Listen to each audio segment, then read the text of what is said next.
Good afternoon, everyone, and let me welcome all of you to the Orange County Board of County Commission meeting of July the 11th, 2023.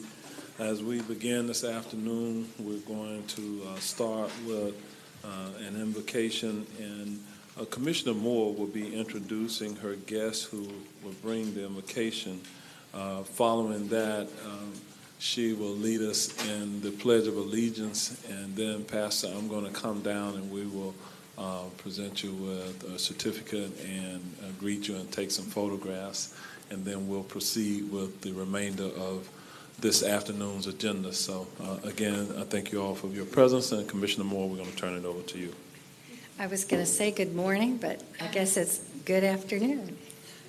This morning I'm pleased to have with me Pastor Rhonda Reeves, and she serves as the executive pastor and New Start coordinator at Apopka Calvary Church of the Nazarene, where she served in full-time ministry for 24 years. And I will tell you, they have a neat way to make sure you read your Bible. They invite you to give a message on, was it Easter? Yeah, and so I had to get up and give a message, and so that's how you make sure all of us spend a little time in our Bible. It's a neat trick. Anyway, she serves on the Florida District's Board of Ministry for the denomination, mentoring and guiding ministers in training. She also serves on the USA Canadian Task Force for the Church of the Nazarene, which specializes in sports church ministries. Rhonda has planted many sports at her churches, and her vision for Hoops Church, or basketball, became reality, along with the ACBC Biker Church, and I'm not sure I'm going to say this right, Futsal Indoor Soccer Church. All of these provide a safe place for young adults and teens to gather and play. She's been instrumental in sports and church plants in her role as a certified master trainer for DCPI, which is Dynamic Church Planning International around the country. And I must also say we had a great relationship when I was in the school board, and your church has done wonderful things for Level Elementary, food pantry, clothing pantry, everything I can think of, for about 35, 40 years? At least 30 years. Pastor Reeves also is a member of the board of directors for the Apopka Christian Ministerial Alliance. While her background and associates of specialized business degree is in electrical engineering and computer technology, she graduated from Nazarene Bible Institute 2005 and is an ordained elder in the Nazarene Church. She and her husband Frank are both grateful to be lifelong residents of Apopka.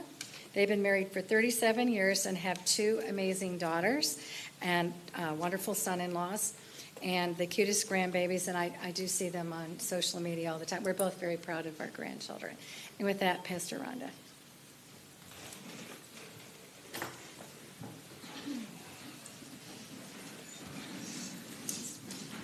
I am deeply honored to be here today to be able to pray for you and with you, and I just invite you to pray with me. Father, we are so, Lord, blessed to live in Orange County, to be a part of this great county, this great state, and this great nation. And today, Lord, we lift up our leaders that have been elected, and your word tells us that we should pray for our leaders who govern us so that there will be peace among your people. And Lord, I know that at times there are difficult decisions that have to be made. And Lord, for every decision, there's a consequence, whether it's unintended or intended. And sometimes we can't see those ahead of time. We don't know. So Lord, we make decisions the best that we can with the best information we have at the time. Lord, and I pray that you would give each one of them wisdom, that you would give them grace. They need encouragement, Lord, stamina to do the hard things. Lord, as they govern, as they lead, as they listen, Lord, would you give them special insight? Would you, Lord, help them to see as leaders, sometimes they see things that the people they lead can't see. And maybe not everyone is going to be happy with the decision. So, Lord, today I pray that there is meaningful discussion that takes place, that we engage in that. That if we disagree, we can still be friends, we can still get along, we can still work for the good of this community. If we agree, Lord, help us to be steadfast in what we've decided, what they've decided as they lead us, Father. I pray, God, for their families. They sacrifice a lot. Their families go through a lot. With the comments, with the things that might be made about them, Lord, I just pray that you protect their spouses, their children, their extended family, Lord. As they live and work and serve in this community right alongside us, Father, help us to join together to do what's best for this community, to do what's best for every community within this county, Lord. And short term, it may not always seem right, but long term, Lord, we know that you have the best plans for us. So guide this agenda today. Help it to be your agenda.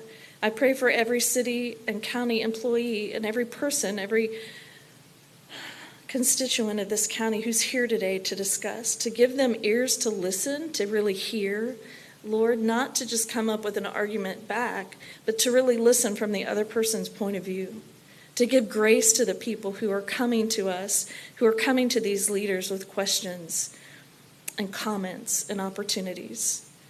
Lord, I pray that we listen to each other, that we leave here confident in the path of progress that you've laid out for us, and that we leave here more connected and more in community than even when we arrived. So bless this meeting, bless those in attendance, bless those listening, Father, for it's in your powerful name we pray. Amen. I pledge allegiance to the flag of the United States of America and to the republic for which it stands, one nation, under God, indivisible, with liberty and justice for all.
All right. Again, thanks to Pastor Rhonda Reeves for bringing the invocation this afternoon.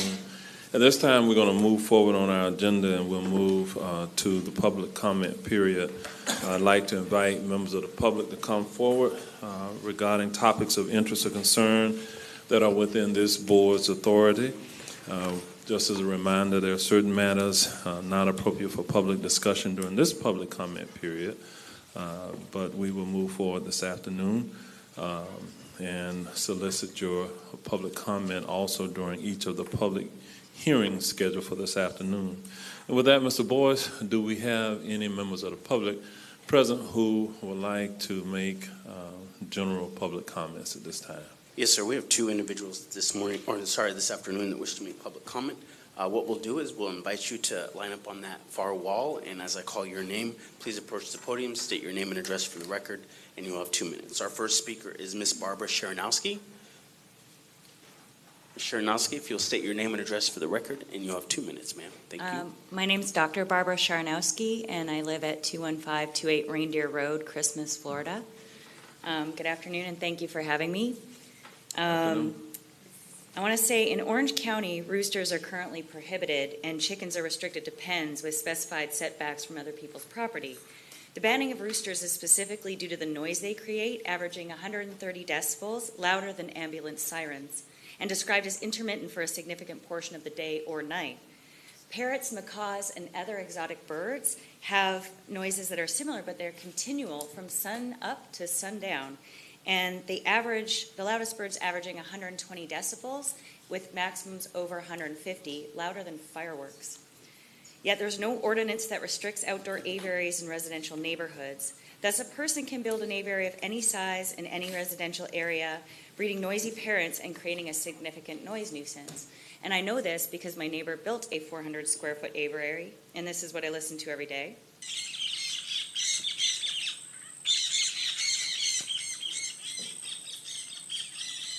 That's about 75 decibels just from me listening to it there.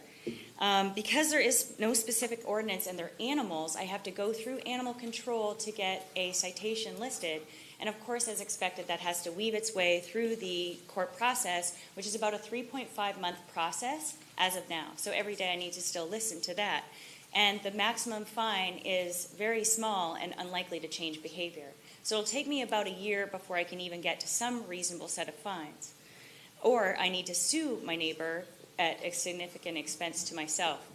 So what I'm asking here today is for a specific ordinance banning outdoor aviaries, similar to how roosters are. And in the Horizon West district, they have an ordinance against breeding, keeping, and raising of exotic animals.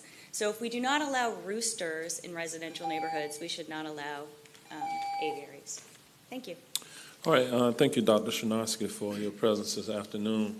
There are some regulatory restrictions I know that we have because the regulation of exotic animals is preempted to the state through the Florida Wildlife Commission.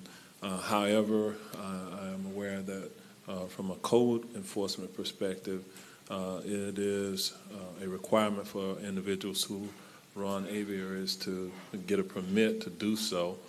And I know that there's been some ongoing communication between various members of our staff and Dr. Sharonowski.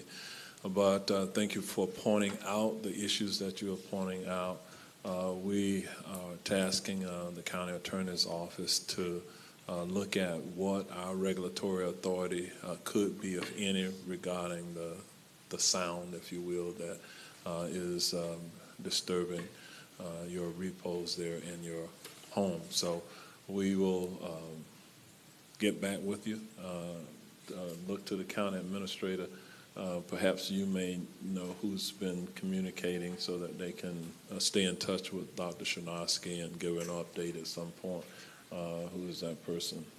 I was in zoning, I believe. I don't see Jennifer Monroe, or someone from our zoning division, but we will certainly continue to have those engaged in those conversations and provide findings. And I know that they're going through this matter is also going through the code enforcement process for the AV area as well, so we'll keep you posted.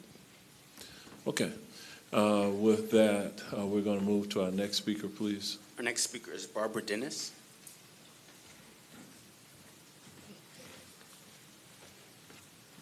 Ms. Barbara, if you'll just state your name and address for the record, ma'am, and you have 2 minutes. Thank My you. name is Barbara Dennis. I live at 1316 Hillway Road in Apopka, Florida. The reason why I'm here is because in our area that we live in, which is Green Acres Road, Hillway Road, and I believe Concord Road, all down through there, they're wanting to put in sidewalks. This is an area that's been there for like 40 years or better, and everybody has almost an acre of land on each piece of property. A sidewalk, there's no need for one. There's hardly any kids out there or children. And it's like I sit here in my window and I see maybe 3 cars a day go out and the same 3 cars come back in. Because, and as far as the people walking around the neighborhood and stuff, there's nobody walking around the neighborhood. It's too hot and everybody is a lot older. They're as old as I am or older. So what we'd like to do is stop this sidewalk. I believe they signed a petition, and I think what I was told that it came out to about 80% of the people in the neighborhood had signed. You can take that money and put it to something that a lot better use than being somewhere out in basically almost a rural area. And we're asking, please don't put the sidewalk there. Take that money, use it for something that could be used for, that is really and truly needed in Apopka. Maybe like, I have no idea, maybe for the homeless people, maybe for areas that are getting flooded, maybe to dig some ditches to keep other areas from being flooded and the water will drain out. I mean, it seems like it would be more use for that than it would be putting a sidewalk. I thank y'all very much for your time. I hope you got it. I know we did, and I wish there had been more people here, and unfortunately, they weren't, which I was very disappointed. Y'all have a great day, and thank you for listening. All right, Ms. Dennis, thank you for your comments.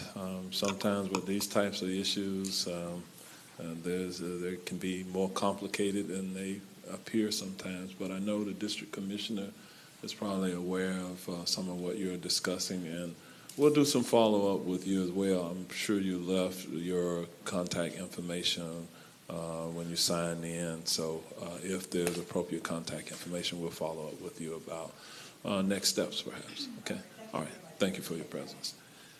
With that, then we'll move forward. Do we have any other speakers? Let me just double check for public comment, general public comment at this time. Okay. No, sir. There are none. All right. Thank you, Mr. Boyce. Then we're going to move forward. And at this time, I'm going to ask the county administrator, Mr. Byron Brooks, to present the consent agenda. Mr. Brooks, you're recognized. Thank you, Mayor Demings. I have just one item to pull from the consent agenda, and that's item I-8 under Planning, Environmental, and Development Services. It is item I-8, and it will be heard this afternoon and considered with public hearing C7. So again, the action is to pull item I-8 to be heard this afternoon with C7. And with that, staff presents the remainder of the consent agenda for board consideration. All right, thank you, Mr. Brooks. Members of the board, is there a motion for approval? Okay. I didn't quite hear who was the So moved, first. Uribe, Okay. and second Gomez. We have a motion and by Commissioner Uribe, and we're going with the seconder on it, Commissioner Gomez Cordero. If there's no further question or comment, all in favor say aye. Aye. Opposed, no. The motion passes, and it is unanimous. I would like to point out a couple of things on the agenda. First, there was an item regarding the contract to purchase a parcel of environmentally sensitive lands in East Orange County, and this particular parcel is called the Jinxing Song Lu Wing and Yang Song parcel.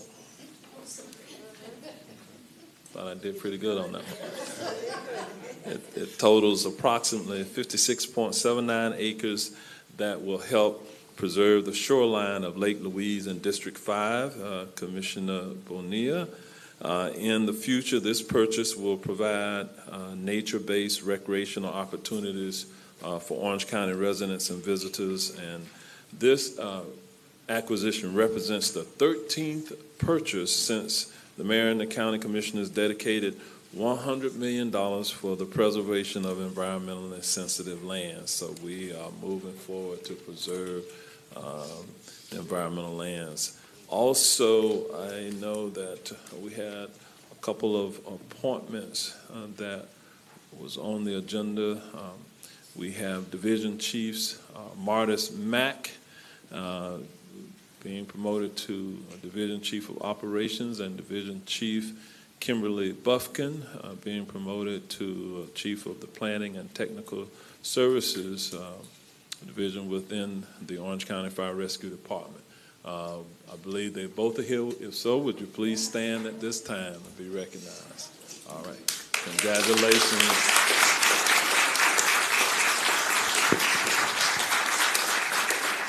We're very proud of both of these individuals, and you can see that we have a major commitment to making certain that we hire and promote for diversity in Orange County. And I do recognize Chief Buffkin as one of the highest ranking women to ever serve, also within the Orange County Fire Rescue Department. Chief Fitzgerald, it's my understanding, could not be here this afternoon. Well, there he is. Okay, I see him. There you go. Okay, Chief, thank you, sir. And he brought back up his deputy chiefs and others here in support as well. So thank you, too. Look forward to working with you in the near future. All right, congratulations. Also, I want to kind of bring to your attention,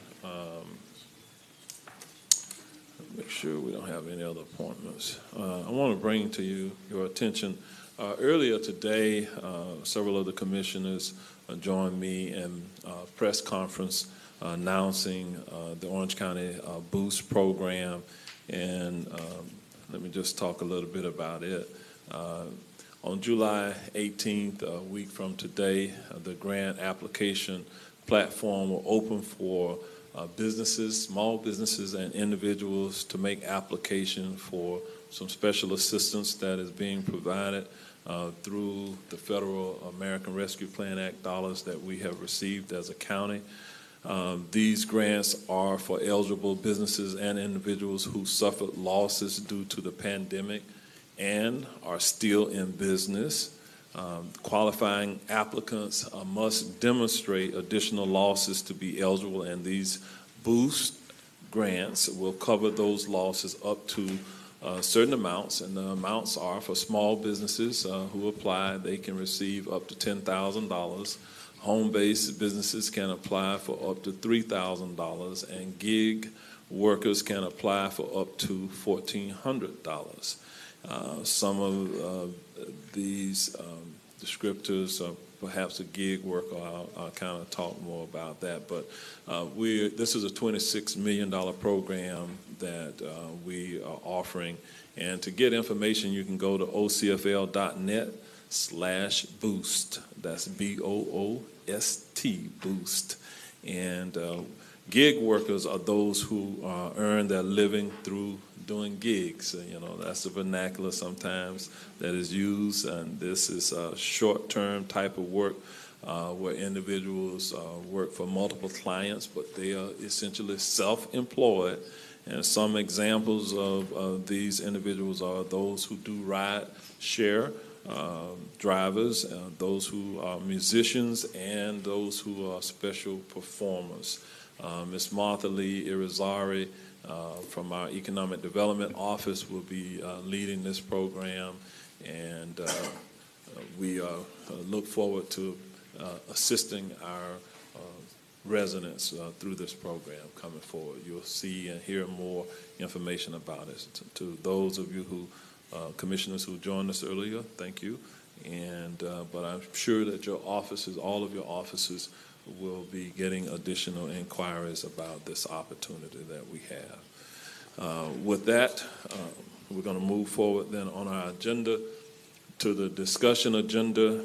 At this time, I'm going to ask Ms. Lisa Sneed to come forward to introduce the canvassing board appointments or the discussion. And Supervisor of Election Bill Cowles is here with us today. He's paying close attention to this because of the ensuing election cycle for 2023, and there are some things that we will have to do to support him in that endeavor. But Ms. Sneed is going to do a brief presentation to outline what needs to be done at this time. Ms. Sneed, you're recognized. Good afternoon, Mayor and Commissioners. Good afternoon. Thank you. So what we're doing today is it's time to actually appoint 2 members to the canvassing board. One will be the primary member and one will serve as the alternate. This is something that's required per Florida statutes and administrative code. And members that are running for re-election during this period are not eligible to serve. And also, canvassing board members cannot be active participants in the campaign or candidacy of any candidate who has opposition in the election being canvassed. So what we're needing to do is get from this board, hopefully, 2 people to serve. One is primary and one is secondary for the upcoming elections. There could be potentially 5 elections between now and 2024, with the presidential primary election being next March. So, questions? Okay, we do have questions, and we'll start with Commissioner Nicole Wilson. Actually, I just wanted to nominate somebody. Can I do that, or we have questions first? Okay, let's deal with the questions and a nomination also, Commissioner. Are there any questions for Ms. Sneed beforehand? Okay, there being none, okay, we will open it up for any nominations at this time. Just as a reminder, I think in the upcoming election cycle, districts 2, 4, 5, and 6 will not be up specifically during the election cycle in question. 5 is. Yeah, but she's. Oh, I got you. Okay. I'm Okay, like, not, okay, I not got you. those who are on the current No, board. So Sorry, that it's an means the after-lunch others meeting. I'm a little- could be eligible. So with that, we do have, we'll take, Commissioner Wilson, you had a nomination. I'll recognize you first. Yes, I'd like to nominate Commissioner Cordero. Nomination for Commissioner Gomez Cordero. That was my nomination also. Okay. So we have I'd like to, well, a nomination for Commissioner Gomez Cordero. do we make another nomination for the second person? You can. Yeah, I would- Commissioner Uribe, in terms of order, I think what I heard you saying was that you were going to make a nomination also, but it was going to be Commissioner Cordero.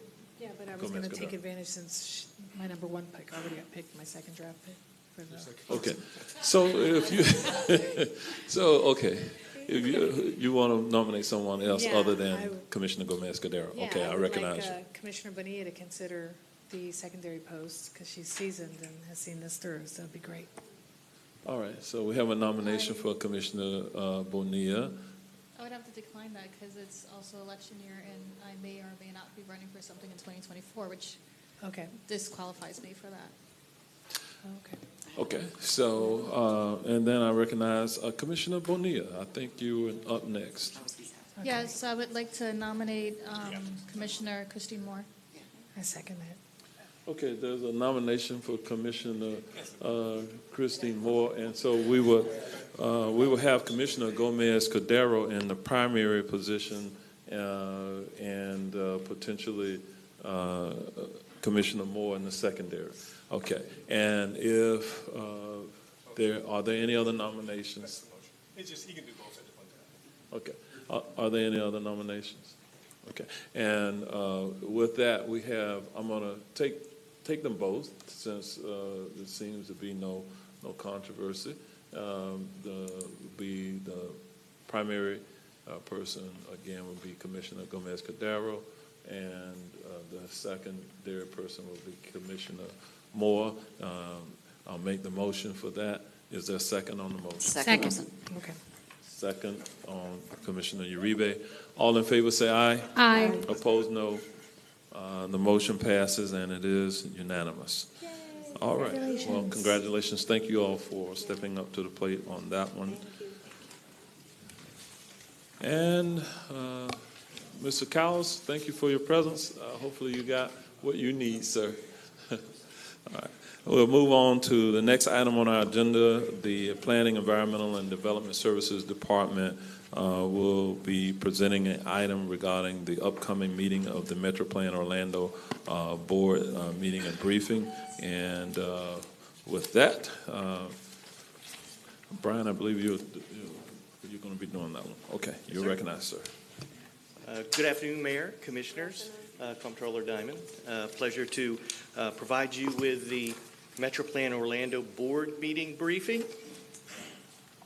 I will advise you that it's going to be an early start for that meeting, 8 a.m. Just going to note that right off the bat.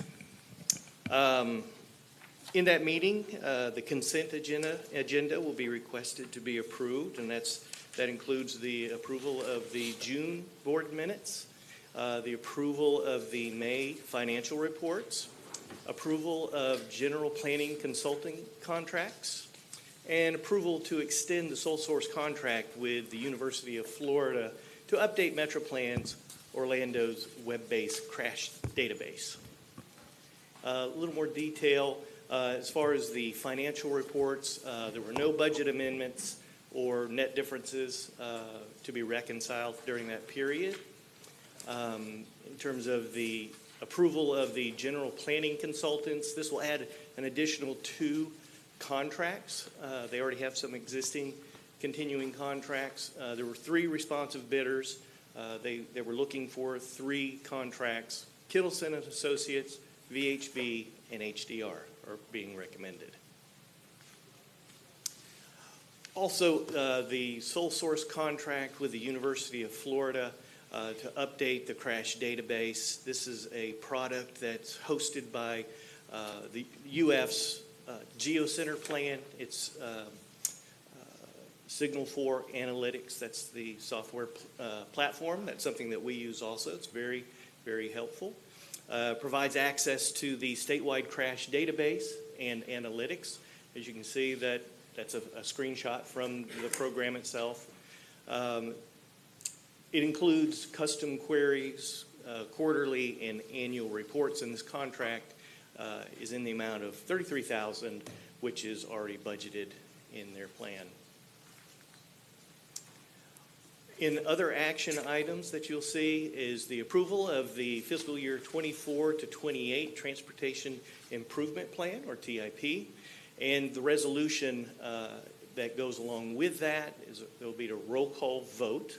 There's nearly $4 billion in federal and state funding in that program, $1.2 billion for I-4 and other highway projects, over $1.8 billion for turnpike projects, $385 million for transit projects, $215 million for aviation, $145 for traffic operations and safety projects, $112 million for commuter rail projects, $58 million for bicycle and pedestrian projects, and this plan also represents nearly $830 million in locally funded projects.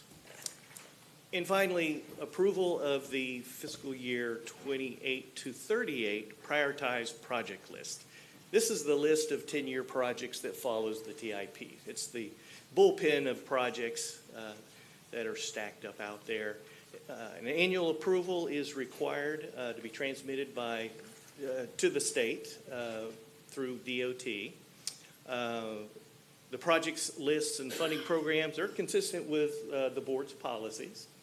And the prioritized approach is consistent with the 2045 MTP goals and objectives and quantitative network evaluation based on the board's preference weighting.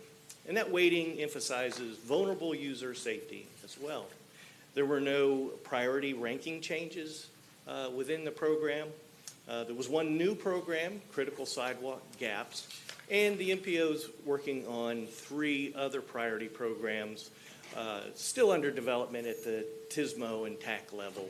And that's the ACES demonstrations, countywide, area-wide improvements, and off-system safety and emphasis.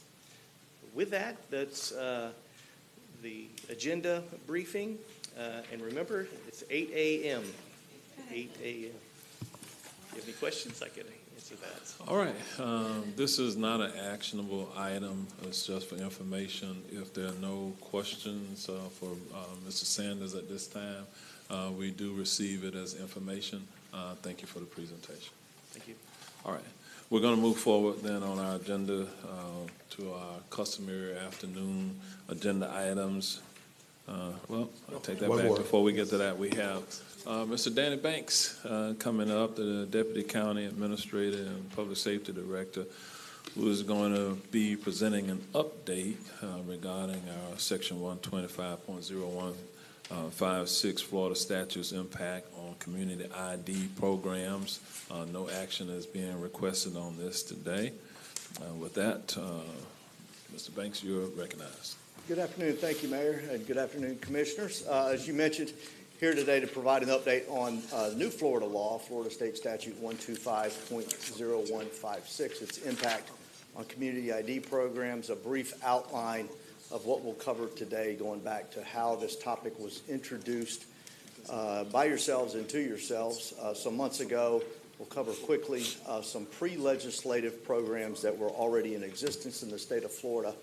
Saucin Mohudin is here with me today, Assistant County Attorney. She'll give you a legal analysis of the new Florida statute, talk briefly about the post-legislation programs, and then a quick summary of what all that means to us in Orange County. So moving into the introduction of the topic, you'll remember that at the Board of County Commissioners meeting on November 29th, Commissioner Wilson introduced this topic initially as something perhaps for Orange County to consider. You recall that there was a briefing there that showed the existence of this program already in 4 different counties of the state of Florida and the potential for Orange County to consider this. The board's direction at that time was to request that the county staff come back and provide this work session. Moving forward a few months from that, you all certainly recognize that some legislation was introduced, championed by Governor DeSantis, that ultimately did become law, and thus our reason for today's meeting. A quick coverage of those 4 programs I mentioned. Alachua, Broward, Miami-Dade, and Palm Beach counties each have a program, some of them for as long as 3 years, others for about 2 years. Collectively, you see the total there was a little over 8,800 total community IDs have been issued with those 4 programs. An important part is that last column, that a minimum of 70%, up to as much as 90% of the individuals that those community IDs were serving was the undocumented immigrant population in those 4 particular counties. So I'll ask Saucin, who's going to come up right now and provide you a legal analysis of what the new law means for us in Florida. Thank you, Danny. So going through the new statute, what was recently enacted reads, "A county may not provide funds to any person, entity, or organization for the purpose of issuing an identification card or document to an individual who does not provide proof of lawful presence in the United States." And that went into effect as of July 1 of this year. Now, what does that mean? It means that the county can still provide funding. However, that funding may not be used to issue ID cards to individuals that are undocumented. So, as Danny had mentioned, 70% of in most of those counties that had enacted these programs, 70% were going to the undocumented population. And a couple of items that were brought up during the previous discussion on this matter, more than one commissioner, I believe, had raised privacy concerns with respect to creating these programs. And it's important to note that community ID program records are accessible to law enforcement without warrant. And that is not a recent change. That was already on the books even prior to the recent legislation. Additionally, the county cannot require other entities to accept community IDs. So while the county can choose to accept them, we cannot require other businesses. I think in the past there was questions about banks and hospitals. Those entities cannot be required by the county to accept them. Hand it back to Danny.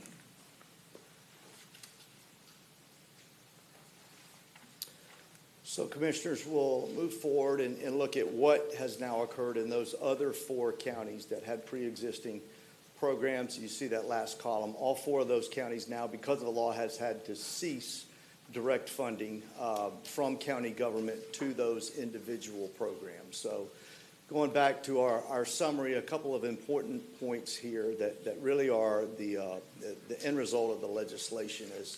As we mentioned, first of all, the programs previously in existence had not reached a high volume of numbers in total. A little over 8,800 IDs were issued over 3 years, and a vast majority of those customers you see there were the undocumented immigrant population in those counties. The second point there, just another renewal of what Florida State Statute 125.0156 meant is that a county, as you know, cannot directly fund the community ID programs to the extent they serve undocumented immigrants, which was the largest population that was being served. And that last point, something Saucon just pointed out, it was a point of your discussion in the November 29th discussion that the records of a funded program or any program are immediately accessible to law enforcement for review. So with that, that'll close out the presentation. I'll be glad to answer any questions you may have.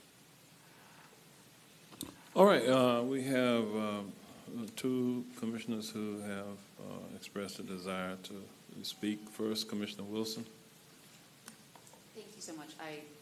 I really want to thank Director Banks, actually the whole team, right? There was a group of people that I think immediately when this discussion came up, launched into figuring out what they could do to serve our residents better, understanding the political environment that we're working in that doesn't seem to regard people as people, but just a stack of papers. And so, you know, when we talk about local government and the importance of control of local government, we're talking about taking care of our people. And this came up actually, at least in my sphere, in my district, talking to people during the storm about shelter and sandbags and resources that were county resources, and their concern about approaching those places as business owners, as members of our community, as taxpayers, because they didn't have the right documentation. And so, you know, safety and security, primary for us, right? That's what we do. We try to make sure we're keeping our residents safe. And so knowing that we were going to be challenged to look at this, I so appreciate the work that went in. I so want to make sure anybody who's listening understands that there couldn't be anything, I think, more offensive to local government than to walk in and tell us what we can't do to help our people. And that's what's happening in this state right now over so many different topics. Think about how many things that we've tried to do to help our residents because of concerns they brought to us that we've been told, sorry, you can't do that, even though they're your neighbor, they're your family member, they hired you, but you can't help them. And that to me is the most undemocratic idea I think that we could embrace as a state, and I hope the state wakes up to this idea of stealing all control away from local government. Okay, enough of that about tirade. What I want to say is the other part of the work that was done here did present, I believe, some opportunities to look for places where we can continue to support our most vulnerable residents. And, you know, my charge to my colleagues and to the rest of the county is to continue to look for those opportunities, knowing that sometimes when we're in an emergency or a crisis, it's when it kind of lays these things barren for us about the people who are willing to come get help or not. And so trying to make sure that we're, you know, going into the next storm season really clear about who can access emergency services or sheltering or any of those things. And so that was sort of my, you know, the 1 and 2 top things, right, was this idea that people sitting at home, if they're in danger, are not reaching out. The second one, you know, is you talk about the children or whatever. So I want to make sure that we continue to look for those opportunities in our healthcare environment to capture our most vulnerable residents who think they can't access those. And we just have to keep working at it. You know, they may not allow us to help at this angle, but I appreciate all of the work of your team and of all of the departments here for looking for other angles to try to help our residents. Thank you, Commissioner. Commissioner Uribe. Director Banks, I'm actually going to take a different tone on this because you and the team and our first responders and our parks never asked for people's IDs. All you asked for were proof that they lived in Orange County because our taxpayers paid for that. And I went on Spanish television and said, you only need proof that you live in Orange County.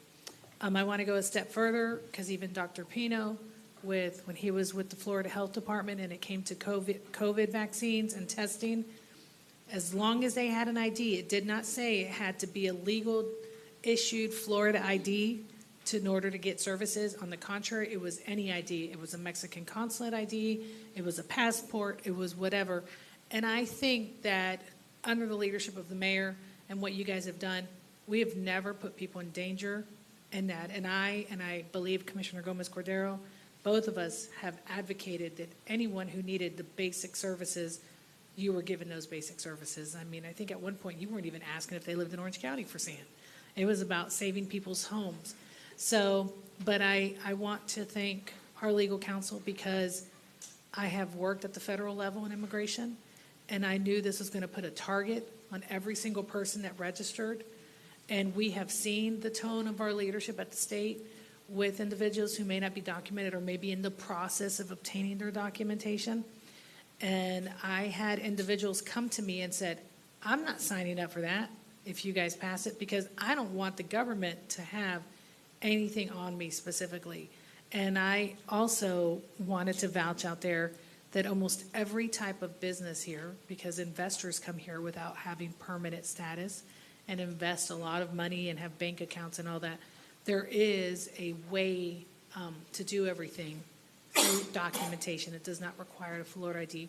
And I just want to thank you for your due diligence. But more importantly, I'm really proud of Orange County and to be a commissioner to know that our food drives, our back-to-school events, our vaccines, our masks, our hurricane preparedness, I have personally never told someone, you even have to prove to me that you live in Orange County, much less you have to prove to me that you have legal status in this country.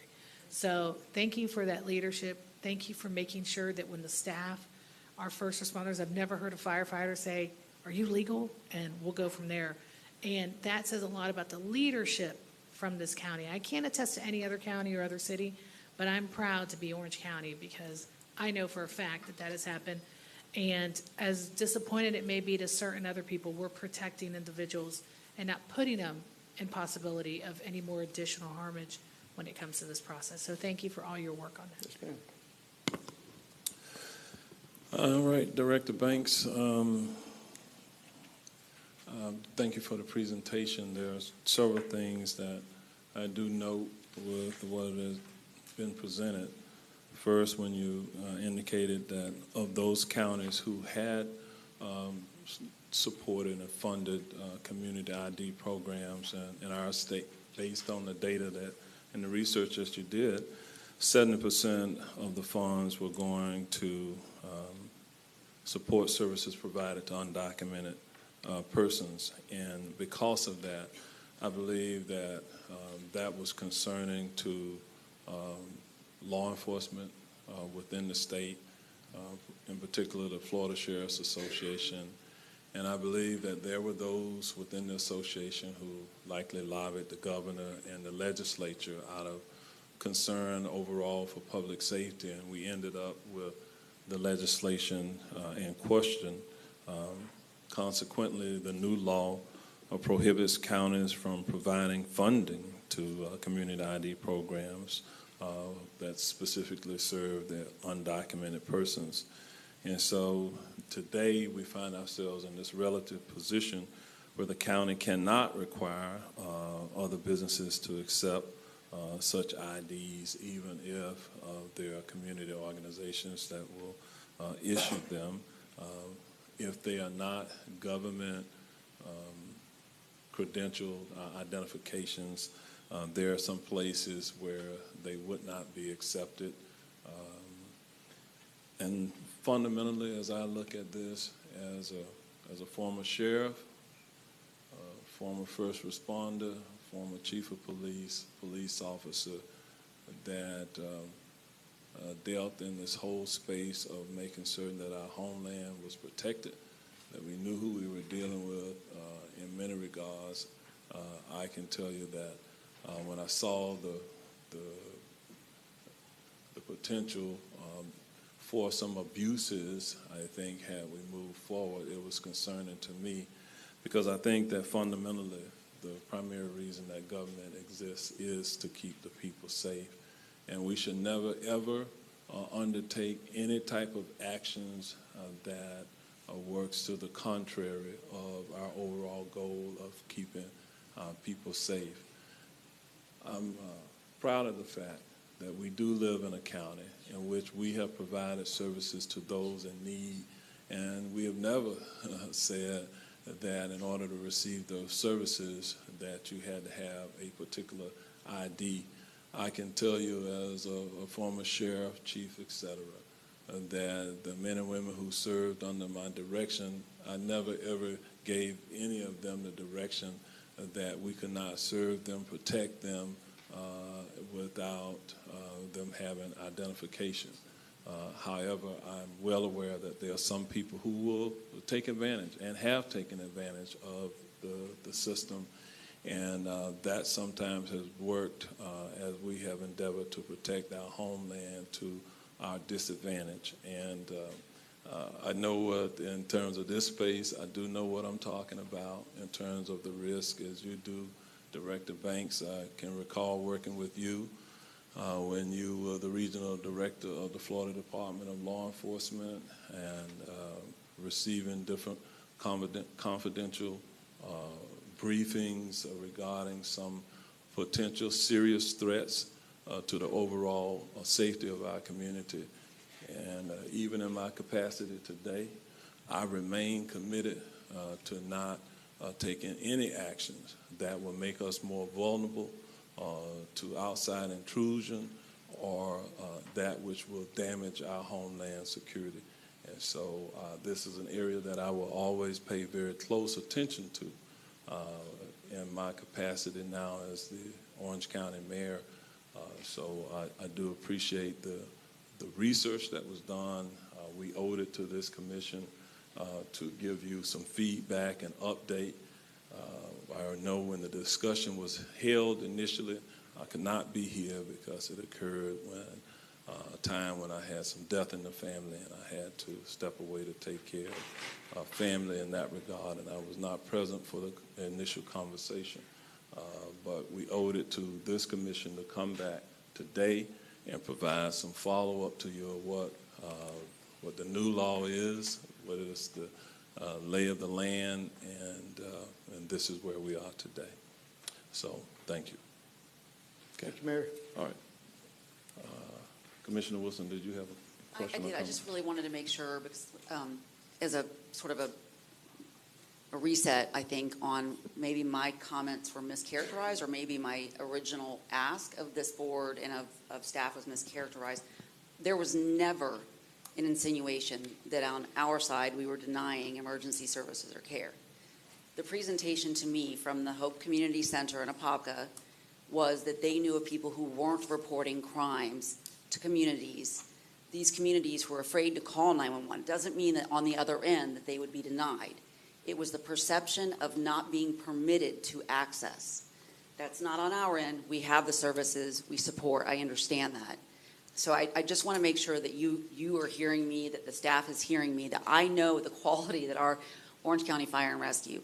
I think the part that is an interesting discussion, and I know you weren't here for our original, and I do think it's so important to have the law enforcement contribution to this, but when I talked to some of the other jurisdictions, because we spent almost a year researching it before I even brought it forward in a memo, was that overall the discussion we had was they wanted to know who they were dealing with as they arrived at a scene, and that they couldn't get IDs from people without conflict sometimes if those people didn't have something that was perceived to be an official document.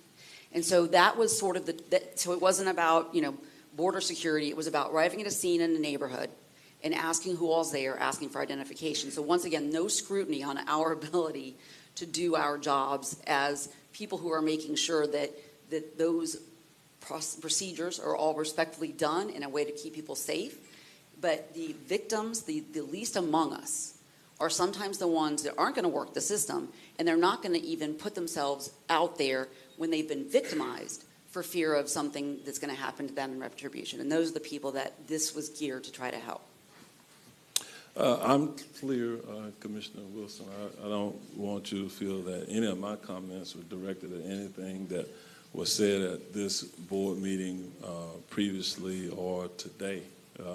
my comments are made specifically based on my experience and the role that I played in making certain that this community was safe. And I still maintain a top secret security clearance. And I will tell you that over the decades of my service, I'm very aware of some things that the average citizen is not aware of about the threats to our community and to our overall safety. And so that is an area that, in deference to what you're saying, I am well aware of what I'm talking about here, and I do not want our community to ever be put into a position there we will compromise our own safety as a result of our desire to serve. The service will continue, is what I'm saying to you, and I don't want anyone to interpret what action or action is not taken today is being indicative that we will not continue to serve our community. We will continue to serve our community. Okay. All right. Thank you very much, Director Banks, for your presentation today. We're going to now move forward on our agenda to what would normally be the afternoon work session and our portion of the meeting, and that is the June 15, 2023 Planning and Zoning Commission recommendations. With that, we're going to ask Mr. Jason Sorensen to come forward and frame this item, and Mr. Sorensen, you are recognized at this time. All right, thank you, Mayor, and good afternoon, Commissioners. On June 15th, the Planning and Zoning Commission considered 4 conventional rezoning cases, 1 of which was continued and 3 were recommended for approval. We have received 1 appeal for case RZ 2306048, which is 1012 Venetian Avenue in District 2, which will be scheduled for a public hearing. The action requested is to approve the June 15th Planning and Zoning Commission recommendations with the exception of RZ 2306048, and staff is available for any questions. All right. If there are no questions, is there a motion? So moved, Uribe. Second, Gomez. All right. We have a motion and a second. All in favor say aye. Aye. Opposed, no. Motion passes, and it is unanimous. We're going to move to the next item. We need Yes? to take a 3-minute break because the public hearings were advertised for 2 o'clock. Okay. All right. Well, that's unusual. All right. We will take the 3-minute break, and then we'll come back for our public hearings. And thank you, Byron, for paying close attention to the clock because we were going to roll right on through this. All right. So 3-minute break. All right. We're going to recess at this time.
All right, good afternoon, everyone.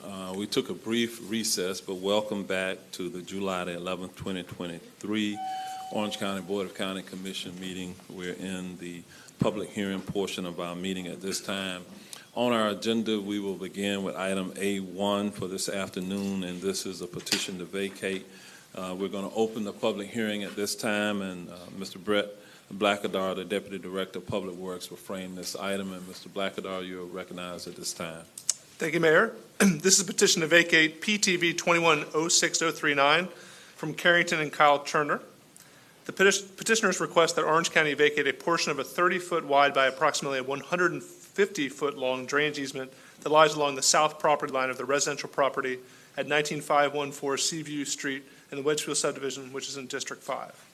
The property lies south of Seaview Street and east of Dallas Boulevard. The petitioners wish to vacate in order to add the land to their property for future development. The Real Estate Management, Engineering, Roads and Drainage, and Environmental Protection Divisions have no objection to this request. Also, it was reviewed by Ranger Drainage District, and they have no objections. They provide a letter of no objection to the request as well. Approval of this request will have no adverse effects in Orange County. So our requested action is to approve PTV 2106039, and I'm here to answer any questions anyone may have. All right, thank you, sir. Is the applicant on this item present? If so, would you like to come forward and make any comments? Okay, they're indicating they're waiving on making comments. Are there members of the public present who wish to be heard on this item? There are no speakers for this item, Mayor. And we'll close the public hearing at this time. We'll go to the District Commissioner. Commissioner Bonilla, would you like to offer a motion on this item? Second, Gomez. We have a motion by Commissioner Bonilla, second by Commissioner Gomez-Cordero. All in favor say aye. Aye. Opposed, no. The motion passes, and it is unanimous. We'll move then to item A2 on our agenda, and Mr. Blackadar will open the public hearing, and you're recognized. All right, thank you, Mayor. This is a petition to vacate PTV 21-12-066 from Lee Shira on behalf of LCV LLC. The petitioner requests that Orange County vacate an outfall ditch easement over his vacant commercial property containing approximately 2.36 acres located at 920 North Goldenrod Road in District 3. The property lies west of Goldenrod Road and south of Colonial Drive. The petitioner wishes to vacate to allow for future development of his property. The Real Estate Management, Roads and Drainage, and Environmental Protection Divisions have no objection to this request, and it was determined that this request will have no adverse effects on Orange County. Our requested action is approval of PTV 21-12-066. This petition was advertised with the incorrect section number. The advertised section number was S02-23-30, and the corrected section number is S23-2230. I'm here to answer any questions. All right, thank you, sir. Is the applicant on this item present? If so, would you like to come forward and offer any comments? Okay, I don't see anyone at this time. Are there members of the public present who wish to be heard on this item? There are no speakers for this item, Mayor. All right. Then we'll close the public hearing. We'll go to the District Commissioner. Commissioner Uribe, would you like to offer a motion on this item? Yes, sir. Make a motion for approval. Second, Scott. We have a motion and a seconder. All in favor say aye. Aye. Opposed, no. The motion passes, and it is unanimous. With that, we'll move to the next item, A3. We'll open the public hearing on this item, and Mr. Blackadar, you're recognized. Thank you again, Mayor. This is petition to vacate PTV 21-09-054, also from Lee Chira on behalf of LCV LLC. The petitioner requests that Orange County vacate two portions of a temporary drainage easement located on the west side of his vacant land containing approximately 0.16 acres. The property lies east of Goldenrod Road and north of Curry Ford Road in District 3. The petitioner wishes to vacate in order to clear the title to his property for future development. The Real Estate Management, Roads and Drainage, and Environmental Protection Divisions have no objections to this request, and it is determined that this request will have no adverse effects on Orange County. Our requested action is approval of PTV 21-09-054, and I'm here to answer any questions anyone may have. All right, thank you, sir. Is the applicant on this item present? If so, would you like to come forward and offer any comments? Okay, I see no one. Any members of the public present who wish to be heard on this item? No speakers for this item, Mayor. Then we'll close the public hearing, and we'll go to the District Commissioner. Commissioner Uribe, would you like to offer a motion? Yes, motion for approval. Second, We have a motion and a second. All in favor say aye. Aye. Opposed, no. Motion passes, and it is unanimous. Thank you. We'll move to the next item, which is B4. We'll open the public hearing on this item, and our Public Works Director, Mr. Joe Conkle, will frame this item. Mr. Conkle, you're recognized. Thank you, Mayor. Public hearing B4 is the Wesley Place PD, Wesley Place Preliminary Subdivision Plan. The subject property is located east of North Orange Blossom Trail, north of Ponkin Road in the Zellwood Rural Settlement. The request is to subdivide 16.5-acre property to construct 26 single-family residential lots. The property is designated a rural settlement 1-1 on the future land use map located within the Zellwood Rural Settlement and is zoned planned development. The aerial shows the surrounding area developed with single-family residences and the Zellwood Elementary School to the north. Here is the PSP showing the proposed lots and tracks. The property is located in the Wekiva study area and is required to retain 50% of the project area as permanently protected open space consisting of existing natural vegetation. The plan shows a large contiguous tract of open space on the east side to the far right of the screen, as well as a 60 to 80 foot wide corridor along the south end of the property. A Scrivener's error was identified in condition of approval number 16 in the staff report. There was a misplaced period and comma. The revised condition is shown on the screen. Our recommended action is to make a finding of consistency with the comprehensive plan and approve the Wesley Place PD, Wesley Place PSP, subject to the conditions listed under the DRC recommendation as modified in the staff report with the revised condition number 16 as shown. The Mayor and Commissioners have been briefed on this request. This case is in District 2, and staff is available for questions. Thank you, Mayor.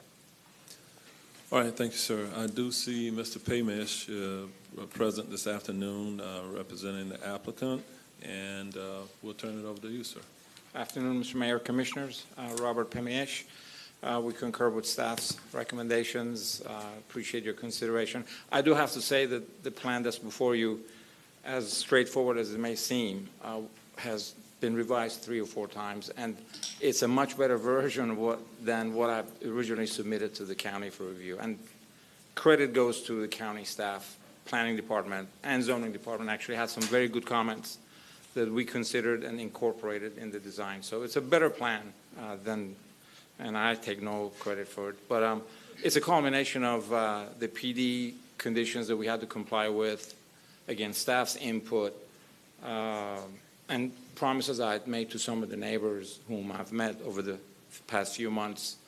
So we put all that together, as well as meeting the conditions of the flu policy for the Wekiva study area. So all those came together, and it is before you now. So if there's any questions, I'd be glad to answer them. Thank you. All right. Thank you, Mr. Pamish. Stand by. Are there members of the public present who wish to be heard on this item? Yes, Mayor, I have 2 speaker cards. First is Denny Shiver, and followed by Richard Lauren. Ricardo Lauren. Sorry. You'll have 2 minutes. Please state your name and address for the record, please. Hello, my name is Denny Shiver. I'm deep-seated in Zellwood, lifelong resident, president of the Community Center, vice president of the museum, and a member of the Northwest Orange County Improvement Association. I live next to the property. The property has a future land use of 1 acre to 1 parcel on the 2 eastern parcels.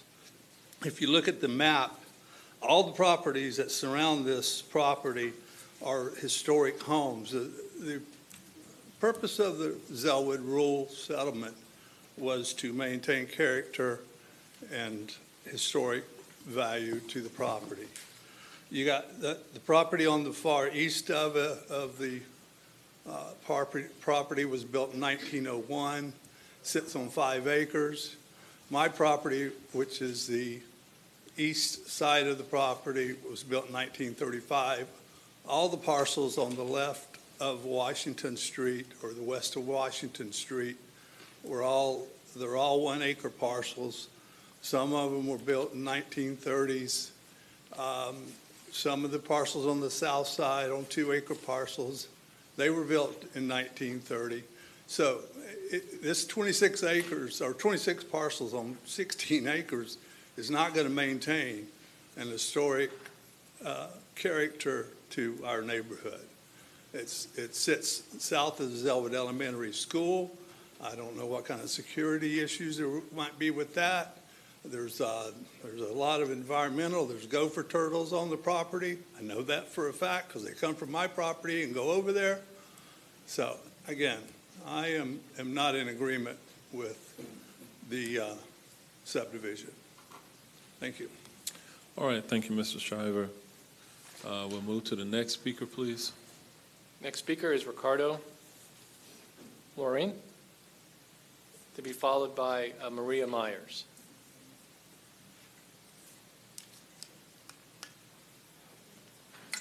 Hello, everybody.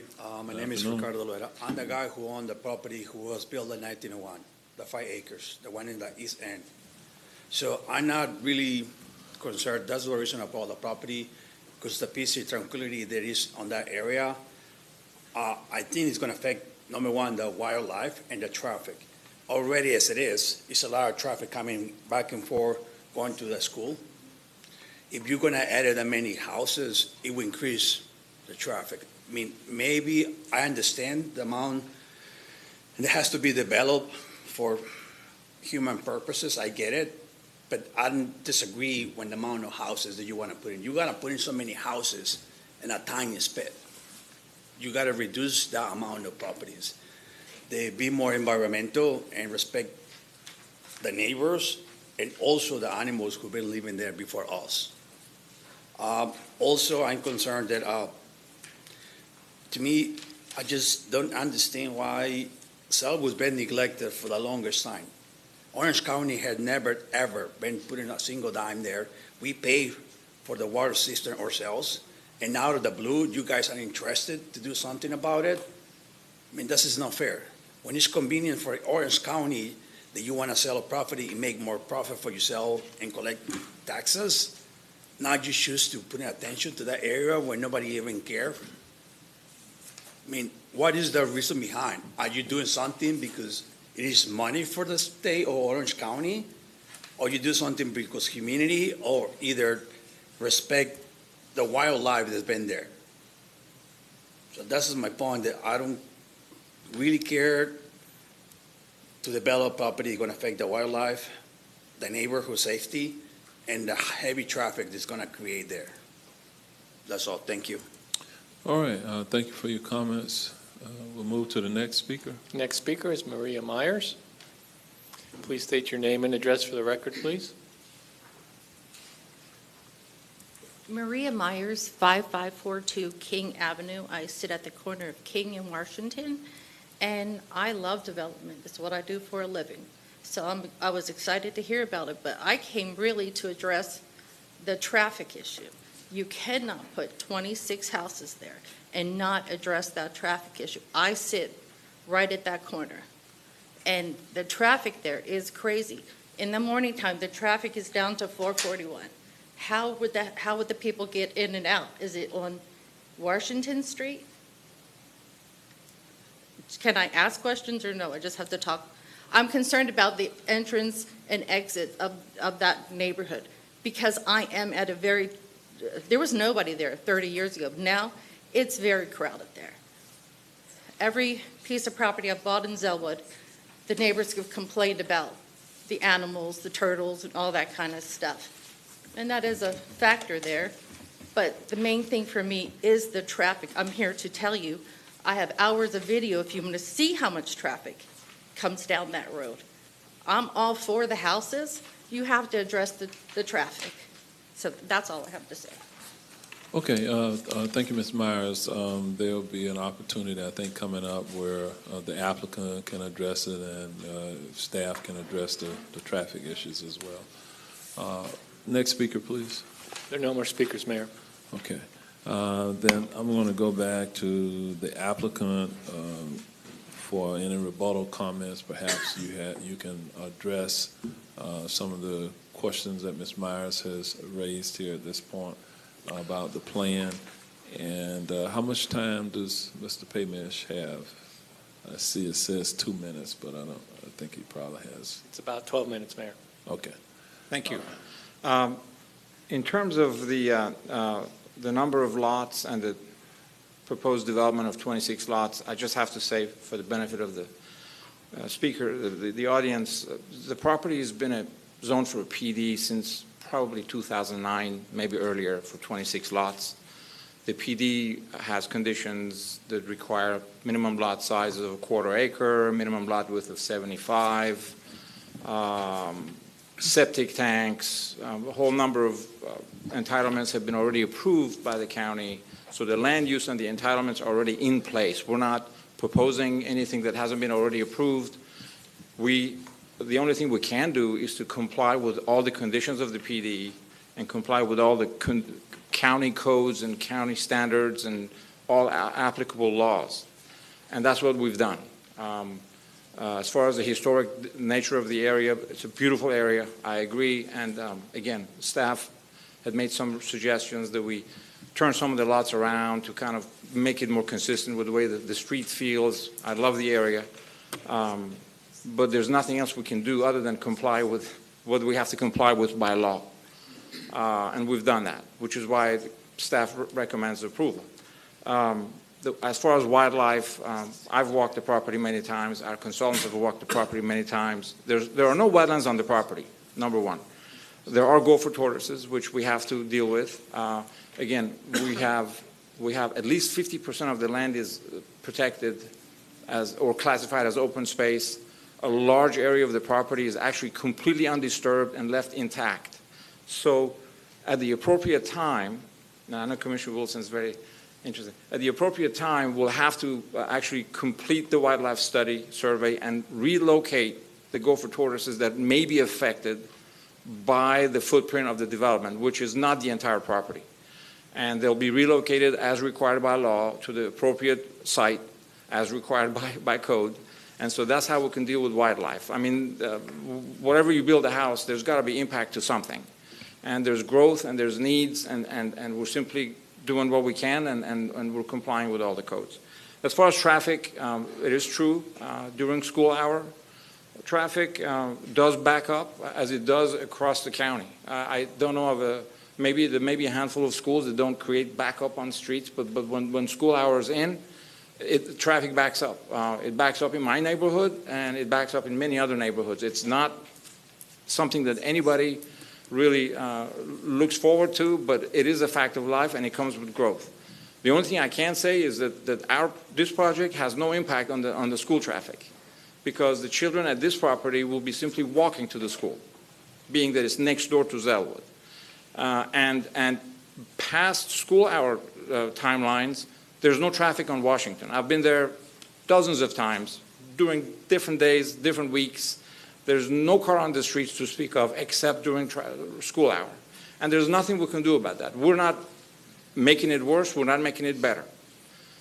In the word of one of their neighbors who's a retired teacher who worked at Zellwood, in his opinion, quote unquote, Zellwood is a disaster. Elementary school, that is. And it shouldn't have been there. It doesn't belong there. It wasn't designed properly.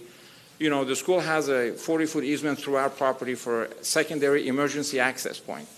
And if I don't know if there's anything could be done about that, but honestly, this is a problem that we have across the county, across the region, when it comes to school traffic. So I wish I could have a solution for it, but I don't. So again, we're fully consistent and compliant with everything that we have to comply with at this point. Thank you. All right, thank you, Mr. Paymash. With that, I'm going to close the public hearing at this time, but I would like for staff to opine on the traffic and potential solutions or mitigation. Mayor, I can address that. They are required to do a. Do you need to go? Okay. I'll try to talk. They are required to do a concurrency study. There are 2 failing segments in this area on Orange Blossom Trail. So before they can move forward, they will be required to do that study. You may remember, I think it was back in April, we did modify some of the requirements of that study. So not only do they look at roadway segments, they also have to look at intersections within the area. I know there was concerns from the intersections, so they will be looking at that. And they do have to address the failing segments through potentially proportionate share and roadway agreements, which would come back to the board. So that has not been done. That will look at, the operations, the intersections, and, recommend any improvements or proportionate shares that need to be addressed in this area. All right, Mr. Conkle, anything to add? No, thank you, Mayor. All right, with that, we're going to open it up. We have a question or comment. We'll begin with Commissioner Michael Scott. Thank you, Mayor. This is for Mr. Pamis. If you could share for me, obviously, I'm sure you've engaged the district commissioner. Can you kind of just briefly summarize how you engage the members of the community? One of the conditions of the PD that was approved in 2009 was that we had to vacate some existing right-of-ways that exist on the property. In fact, the property, just give you a quick background, is a platted subdivision of 16 lots that date back to the 1930s. It was called the Selmer's Plat. Yes, And there are undeveloped right-of-ways on the property and 16 lots that are, I believe, 30-foot wide each. Of course, that's all. It was non-conforming and inconsistent with the county, became non-conforming. But in the course of, and so in order to comply with the PD, we had to do the petition to vacate. That was approved by this board 2 or 3 months ago. Because of that application and the public notices that went out, I actually went and talked to several of them. They actually reached out to me, and that's how we started our conversations. They wanted to know, and I had asked that they share everything, all the plans, and share with the neighbors. I met more people as early as late as yesterday even, so my conversations have been with only 4 neighbors, and I've begged them and urged them to please share everything with their neighbors and call me or reach out to me because I was available. So that's the extent of the dealings with the neighborhood. So you didn't have a meeting either with the commissioner or on your own to engage the community? I spoke with Commissioner Moore again at the PTV process, and she was also interested in knowing what the plan looked like. Of course, that was not the appropriate time, but turns out the plans were available back then. Mm-hmm. So Commissioner Moore has seen it, and some of the neighbors have seen it, and I believe some wrong plans are actually circulating in the neighborhood that date back to 2008 when Mr. Fly owned it. So we had to clear that up because they were looking at the wrong plan. Even some of the neighbors were. So I have not had a community meeting with anyone, nor a organized meeting, if that's what you're referring to, with the entire neighborhood. Tell me what you as you present the things that you did, that's everything that you had to do and that you're supposed to. I get that.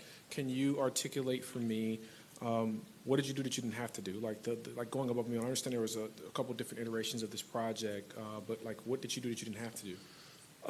No, we only the plan simply got better in terms of addressing the recreational needs of the neighbors, addressing the buffers to the existing neighborhood to the south, turning some of the homes such that they front the road, Washington, and so that when you drive by, you don't look at the side of the home at an entrance to a subdivision. So we did everything that we could. There was nothing, and we did everything that we had to comply with our entitlements. Okay. I don't have any other questions, but I do want to share a perspective just for future endeavors. We are elected to represent a number of folks, right, in our districts and for the county as a collective. We as a body implement different policies and ordinances, procedures, et cetera, right? All these things you're familiar with. And so when folks come to us, they talk about, hey, I did this, I did that. I followed this process or whatever, but also the nuances, the people that come here. Yes. And so when the people that come here, we have to weigh the balance on what we have as a policy versus what folks are telling us that we may not be aware of or that may not adequately fall within line of that policy. You follow me so far? Absolutely. And so what I say is when that does happen, what I'm looking for is what did you do to be able to engage them in the ways beyond what you were required to do? Because while I do understand you have a certain process and policy, at the end of the day, the baseline duty, I think, of any of us, whether we're elected or not, is to be good neighbors, right?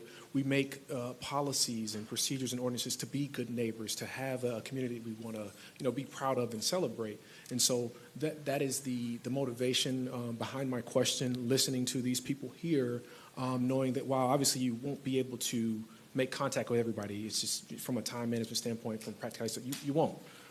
Knowing that at least you did make the effort and inroads to be able to engage these people in a meaningful way so that, hey, we couldn't address all 10 of your concerns, but we were able to address 7 or 5 of them. And so that's how I look at things, and so that's why I'm questioning you in the way that I am. I totally understand, and I have to tell you for the record that until just now, I had not heard a single objection from anyone about the project.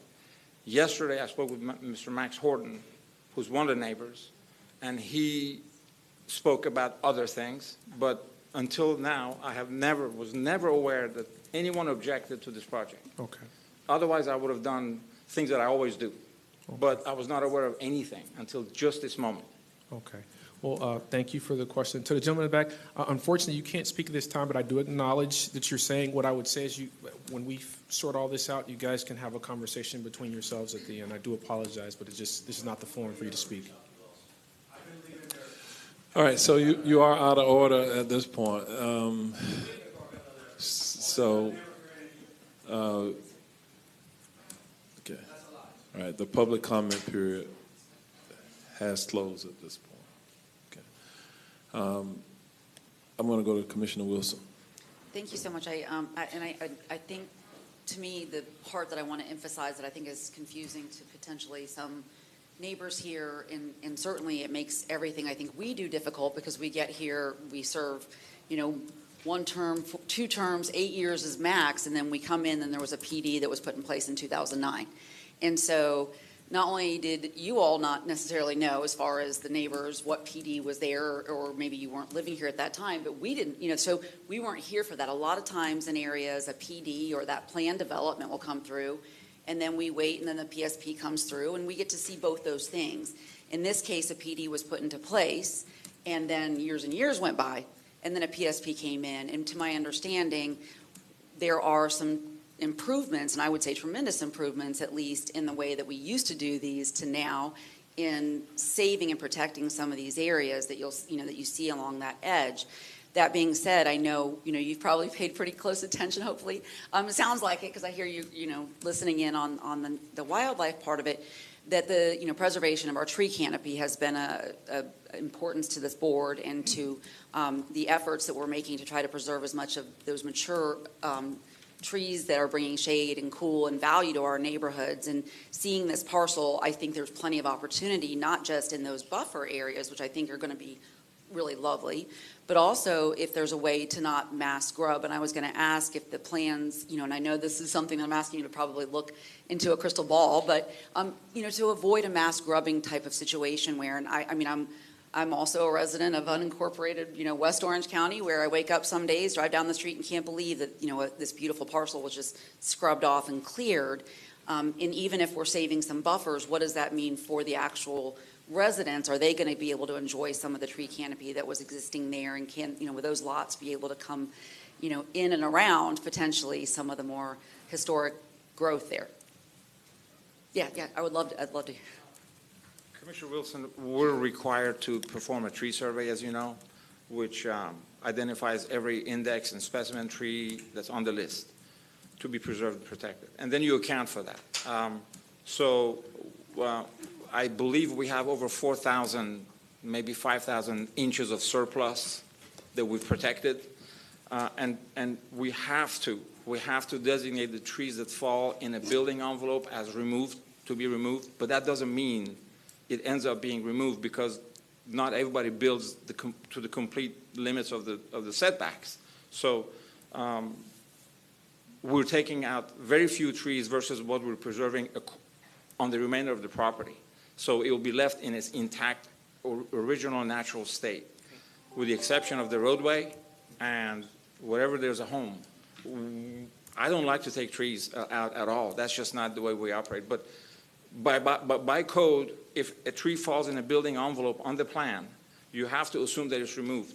But that's not exactly the fact. So we'll end up with more surplus. Great. Well, I mean, like I said, I think we've come a long way in the way that we're looking Yes. at that, and so I appreciate the engagement. And I think when there is a smaller subdivision plan, it allows opportunities for that type of preservation. And I think we have to sort of reframe the all or nothing wildlife conversation in the way that we've urbanized. We have to just make, what potentially could be our spaces also friendly to the environment so that we can still have songbirds and live there. Those things, to say that we're not going to live somewhere, and then have the wildlife is out, humans are in, it separates us from the wildlife, and that's not what we want either. So having that conscientious advancement going forward from this PSP plan, I actually like this plan, but as far as all that protected space, what I wanted to ask about also is that the drainage, is that going to be dry or, okay? Yes, it will be a dry pond, again, because of the nature of the soils. Mm-hmm. It will be a dry pond, and it will percolate very quickly. In fact, our borings to a depth of 20 or 30 feet below ground never hit groundwater tip. So it's a very dry area, well-drained soils, and therefore a dry retention pond actually serves to recharge the aquifer. Mm-hmm. It's the perfect place for total retention of stormwater on site. Great. Yes, ma'am. Thank you. All right, we're going to move to the district commissioner. Commissioner Moore, I'm sure you're aware of the project. Would you like to offer a motion at this time? Well, I had a question for Jason first, because it didn't actually come up in the conversation. For staff, anyway. In terms of this buffer, which would be just to the north of Mr. Shiver, I see a green space. How is that being protected so that the homeowners do not come back and just come and remove the trees and end up with a larger backyard? Oh, okay. Well, Mr. Pamish can answer too, but If staff's I may, coming around.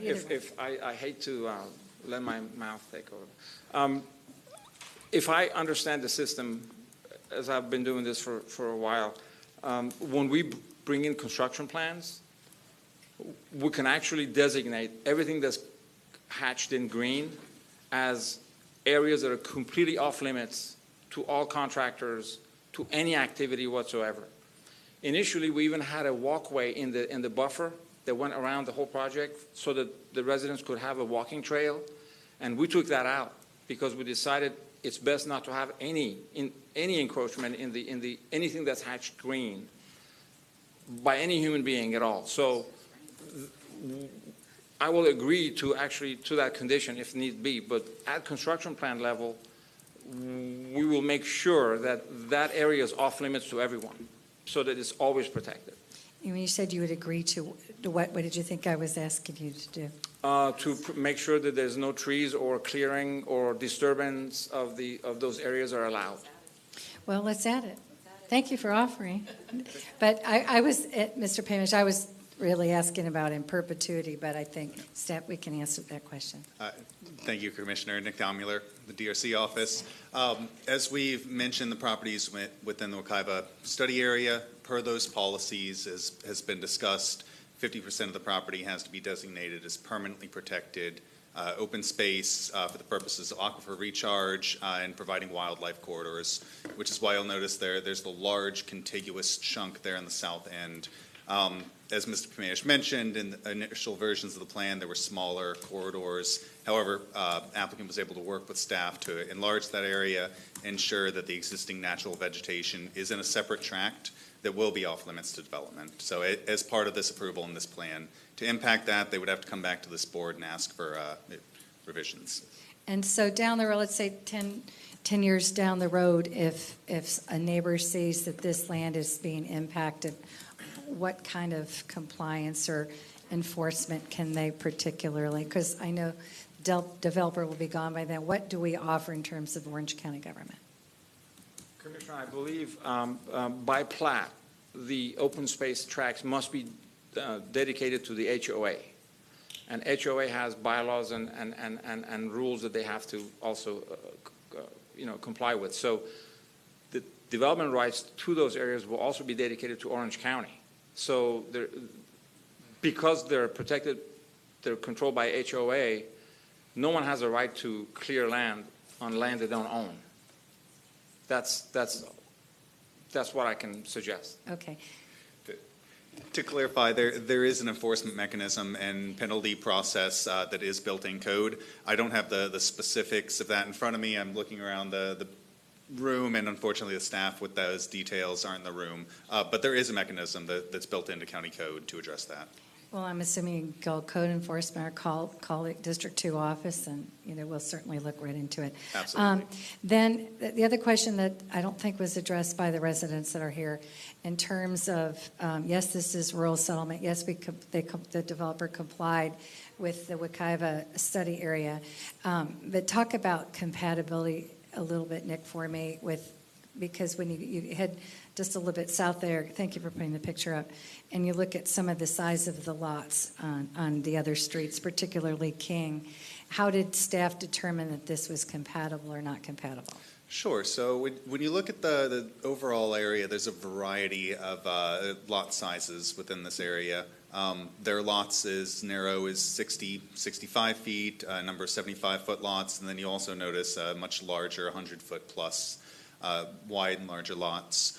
However, as you can see on this aerial, that the southern portion where that 80-foot or so on average buffer, and then the area in the east side of the property, adjacent to those larger lots, is all that permanently protected open space. So although there are, I think, the 75, 80-foot lots that are part of this project, they were required to cluster down to that smaller size in order to provide those larger buffers, one, for the Wekiva policies, and two, that serves as a dual purpose for providing compatibility, so there aren't 75-foot lots adjacent to the larger lots in the south. Okay. All right. Thank you. And then in terms of improvements, FDOT recently has been resurfacing all of 441, trying to make the road safer in that area. And I had Linda, my staff member, go up, and I did not write this in my book, Aha Popka. It was actually Margie Grinnell who contributes. So this is actually the fourth school, and there were questions about how that school got so close, and it only has one entrance, which is not typical of OCPS schools, but it's from 1959, and so it was different standards back in that day, apparently. And so when the rebuild came around 2015, no, it was before that, 2011 maybe, 2012, 2011? Yep. We had a little controversy about paint color, but we got through that one, Denny. It'd be time for you to fight that battle again. But anyway, this is the fourth school in the area because it is an old historic area. And so I guess the final comment would just be you had to balance all that out with the rural settlement, with this an older historic area with the school next door. And maybe in 30 seconds you could just tell me why you think staff approved it. Well, yeah, 30 seconds. No, you could take more than 30 It was mentioned seconds. earlier, this property was rezoned, the Planned Development District, back in Mr. Pamiash's memory is surprisingly correct, 2009. The property has always had the existing land use designations. As we saw in the aerial two back. One more time. There we go. It has both rural settlement 1-to-1, which allows 1 unit per acre as an overall density, not necessarily requiring 1 acre lots. But it also has low density residential, which is a little bit unique for a rural settlement. But there are rural settlements that do have that low density residential that existed at the time when the rural settlement was adopted and therefore is allowed to stay. So those land uses allowing this number of density number of lots on this property has always existed. It's always been part of the comprehensive plan since the adoption in 1990. When the property was rezoned, it was rezoned consistent with that. The PD built in all of those requirements and also built in that Wekiva open space 50% requirement. So consistent with the land use, zoning is consistent with the land use, the particular layout consistent with the Wekiva open space policies, consistent with the trends in the area as far as lot sizes, general number of lots, general layout. And Yeah, no, that's good. And then you mentioned it was a development by Mr. Fly, which I found very interesting because Mr. Fly was one of the principals at the school. So maybe he was envisioning this neighborhood that he's long since left this earth, but He's finally getting a neighborhood next to the school that he wanted back in the day. So I don't have any more questions. I'd be happy to make a motion. Second, Scott. I don't know if you made a motion there. No, I haven't yet. Okay, I heard Commissioner Scott make a second. I'm like, did I miss the motion? But Commissioner Wilson has a question.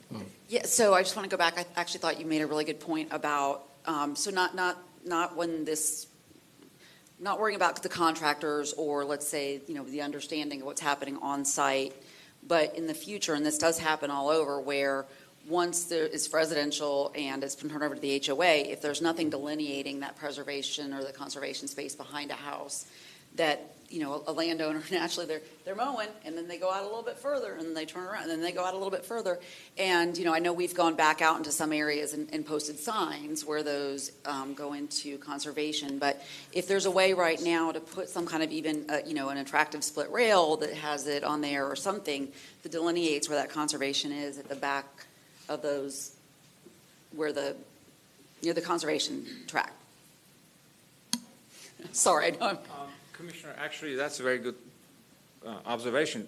When it comes to wetlands, we're required to place those signs every 100 feet or every 50 feet or so that says no encroachment, conservation area.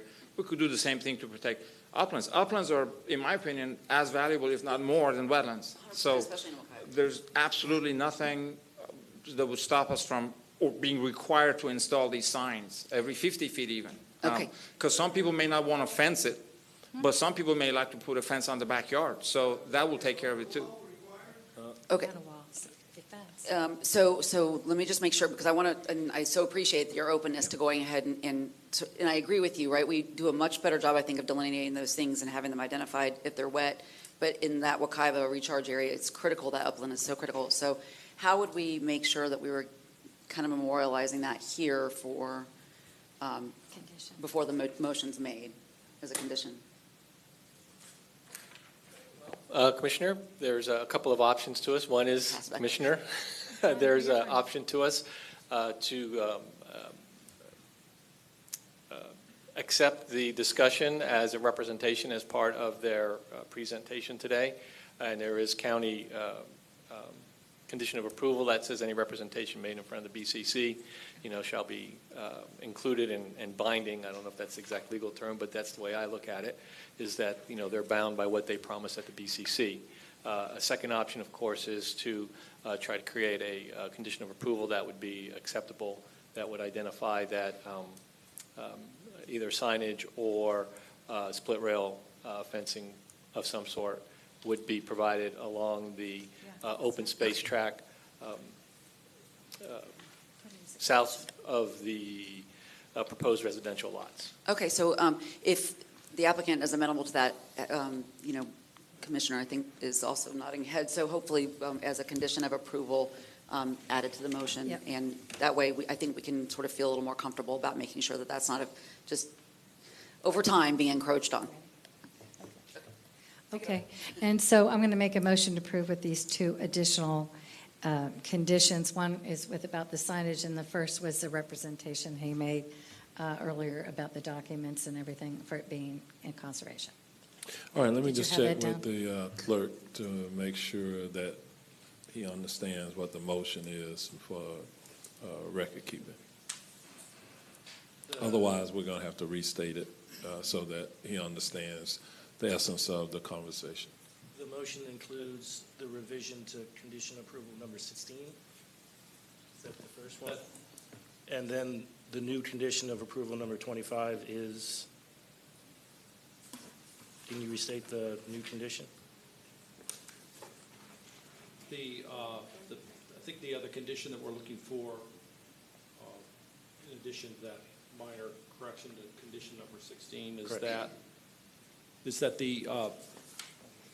the open space area, the Wekiva open space area, shall remain as a area dedicated with development rights dedicated to Orange County and to be maintained by the HOA.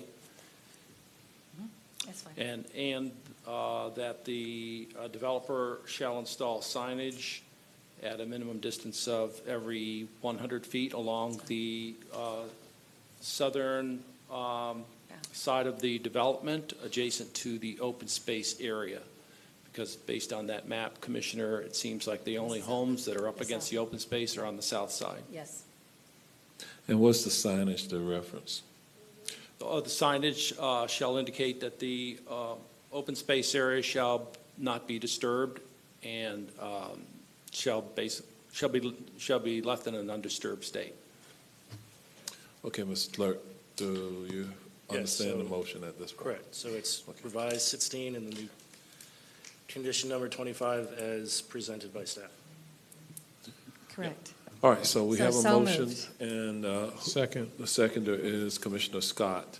All in favor say aye. Aye. Opposed, no. The motion passes, and it is unanimous. All right, thank you, Mr. Paymish, for your presence, and those of you from the community who came in today, thank you for your presence as well. Still work to be done before the board regarding this project. We're going to move forward to the next item on the agenda. This is B5. We'll open the public hearing on this item, and I'm going to ask Mr. Joe Conkle, our Public Works Director, to frame this item. Mr. Conkle? Thank you, Mayor. Public hearing B5 is the Townhomes at Westwood PD 43 West Townhomes Preliminary Subdivision Plan. The subject property is located west of International Drive, south of Central Florida Parkway, in the iDrive Activity Center and the Lake Willis Overlay District. The request is to subdivide 8.88 acre property for 31 single-family townhomes. The property is designated PD, planned development, medium-density residential on future land use map, and is zoned planned development. The aerial shows the surrounding area developed with single-family residences to the south and multifamily and tourist commercial uses to the north, west, and east. Here is the PSP. It is showing the various lots and tracks, the main access with a cul-de-sac at the west end. The recommended action is to make a finding of consistency with the comprehensive plan and approve the townhomes at Westwood PD, 43 West Townhomes PSP, subject to the conditions listed under the DRC recommendation and staff report. The mayor and commissioners have been briefed on this request. This case is in District 1 and staff is available for questions. Thank you, Mayor. All right, thank you, Mr. Conkle. Is the applicant on this item present or a representative? If so, please come forward. Good afternoon. Brooks Stickler with Kimley Horn & Associates, 189 South Orange Avenue. We have been working feverishly with staff on this project for quite some time on many different iterations. So we are here to answer any questions, but we are in fully support of all recommendations and approve. All right, thank you, Mr. Stickler. Stand by. Are there members of the public present who wish to be heard on this item? Yes, Mayor, I have one speaker card. Jerry Aldrich. Please approach the podium. You'll have 2 minutes. And please state your name and address for the record. Thank you. My name is Jerry Aldrich. I live at 7408 Lake Willis Drive in Orange County, and I live directly across the lake from the proposed development. And I just have a question. We've been in this room several times on this hearing over the years, and I know that rules are rules.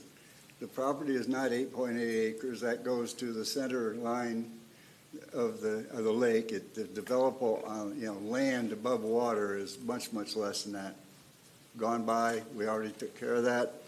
But the one thing I do have is there's a note under paragraph M, which says community and private boat docks and docks shall be prohibited. And I remember well the discussion in here one day when we got with that, but I thought we also had at the same time that there was no use of those residents on the lake because we were concerned of safety, what the lake is built for, the people that are there, and you'd have people could drag a canoe, for instance, across the land out onto the end of the water, and you'd be competing with people who were jet skiing or wakeboarding, that kind of stuff, and do they have all the same rules? Yeah, I believe that was in there the last time we were here, and I don't see that now. All I see is the docks. I appreciate you're listening to me. All right, thank you, Mr. Aldridge. Do we have any other speakers? I have no other speakers, Mayor. With that, if the applicant would like to make any rebuttal comments or address anything that Mr. Aldridge brought up, now would be the time. Thank you, Mayor. Yes, to Mr. Aldridge's point, there is actually, because we are not impacting any of the wetlands that are there is actually a retaining wall that is along the lake. So if somebody was going to drag a canoe or anything else, they'd be going down I want to say about 5-foot retaining wall to try to get over there with the natural preserve of what's there along the lake as well. So I can't speak to what the condition was, just based upon the conditions that I have here. However, I do know there's a pretty decent barrier to prohibit people from doing such a thing. Okay, would you be opposed to some language to restrict the? No, Mayor, not at all. Okay. All right, just want to understand where we stand. All right, are there any other members of the public present who wish to be heard on this item? Okay. Okay, so I see staff coming over, so. Sorry, Mayor. Mr. Thaudemeter was just telling me it is a condition on the PD, and it is already in there, so it is prohibited. Okay, so Mr. Aldridge, do you understand that? It's a condition with the prohibition already in there. Okay.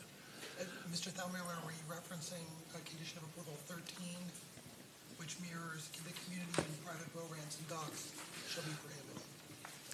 I couldn't hear a thing you were saying, John. Pull that mic closer.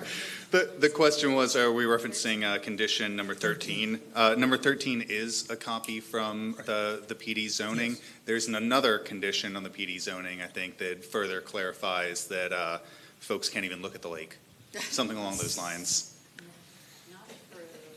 Okay. Probably not literally, but we understand the point you're trying to make here.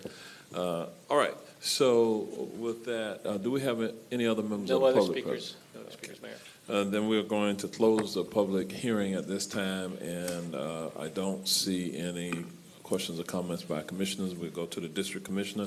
Commissioner Wilson, would you like to offer a motion? I do. I just want to make a comment first because I was not in office when the rezoning happened. I know that this has been a struggle for the residents in that area. So, my ask of the development team, who I know, you don't have to at this point because I know that the entitlement's there, but try to work really closely and be a good neighbor to the folks that have been there. That there's just been such rapid growth, and I think to the point of keeping an eye on these things, that we have people in this room that remember the conditions of approval for a PD and are back here making sure that the PSP also says it. This is how invested they are. So with that, I will make a motion for approval. Second more. All right, we have a motion and a second. All in favor say aye. Aye. Opposed, no. Motion passes, and it is unanimous with Commissioner Uribe absent at this time. We'll move to the next item on our agenda, item C6. We'll open the public hearing on this item. And Mr. Kunkel, once again, you're recognized to frame this item. All right, thank you, Mayor. Public hearing C6 is an amendment to the Signature Lakes Plan Development Land Use Plan. The subject property is located east of Fakay Road, south of New Independence Parkway in Horizons West Village of Bridgewater. The request is to revise the entitlement mix in the mixed-use neighborhood center tract to add 26 dwelling units and reduce the non-residential square footage to 8,000 square feet. The property is designated neighborhood center on the Horizons West land use map and is zoned planned development.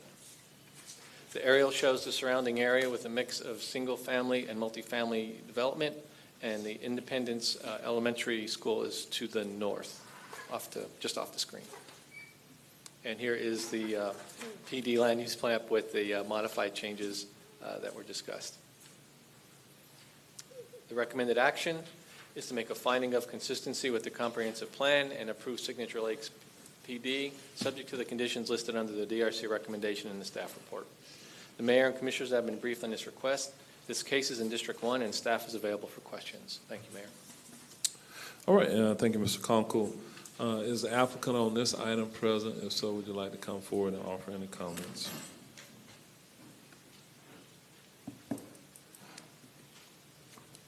Good afternoon, Mayor, Commission. Brent Lenzen with Kimley Horn, 189 South Orange Avenue. Nothing to add to staff's presentation, but I'm available for questions. All right, thank you, and if you will stand by. Are there members of the public present who wish to be heard on this item? Yes, Mayor, we have one speaker card, Anthony Riffenberg. Please approach the podium. You'll have 2 minutes, and then state your name and address for the record, please.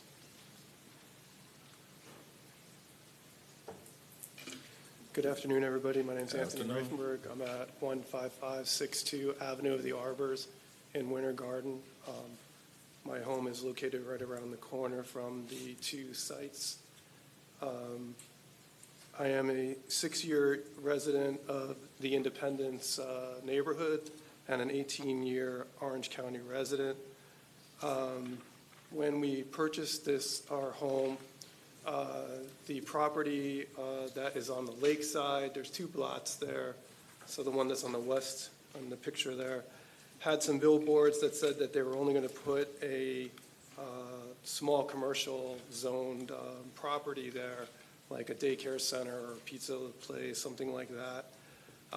And those signs remained there for the first few years of us living there until they basically were made out of wood and collapsed. And then our Independents started using the property for community events, including the 4th of July fireworks. They would have giving out candy to Santa Claus during COVID. And when Independence is not using the property, residents are using the 2 properties to throw a baseball, throw a frisbee, enjoy the grass there. The property is located right by the Independence. There's 3 reasons why I'm against this. One is the school traffic. The school traffic bottlenecks all the way past the entrance to my street. Right now, it's going to be paralyzed if we add 26 more residential units. That's over 50 cars plus guests. And also the boat ramp is right there in the bottom of the picture. The residents will start using the boat ramp parking, or it will be an infringement on vessels trying to park. I hope you will please consider and be against this project. Thank you. All right, thank you for your comments. We'll move to the next speaker, please. There are no other speakers, Mayor. All right, with that, I'll go back to the applicant for any potential rebuttal comments. Sure. So conveniently, I was involved in this property several years ago for a different owner. At that time, the market demand, what the PD currently included was 16 residential units for this parcel and 20,000 square feet of commercial. And it's nested in this area to be really supportive for neighborhood commercial use. And that is intended to really capitalize on the neighborhood that's surrounding it to where the folks that live there can use the space instead of putting more trips on the road to go head down to your main corridors where the commercial is located.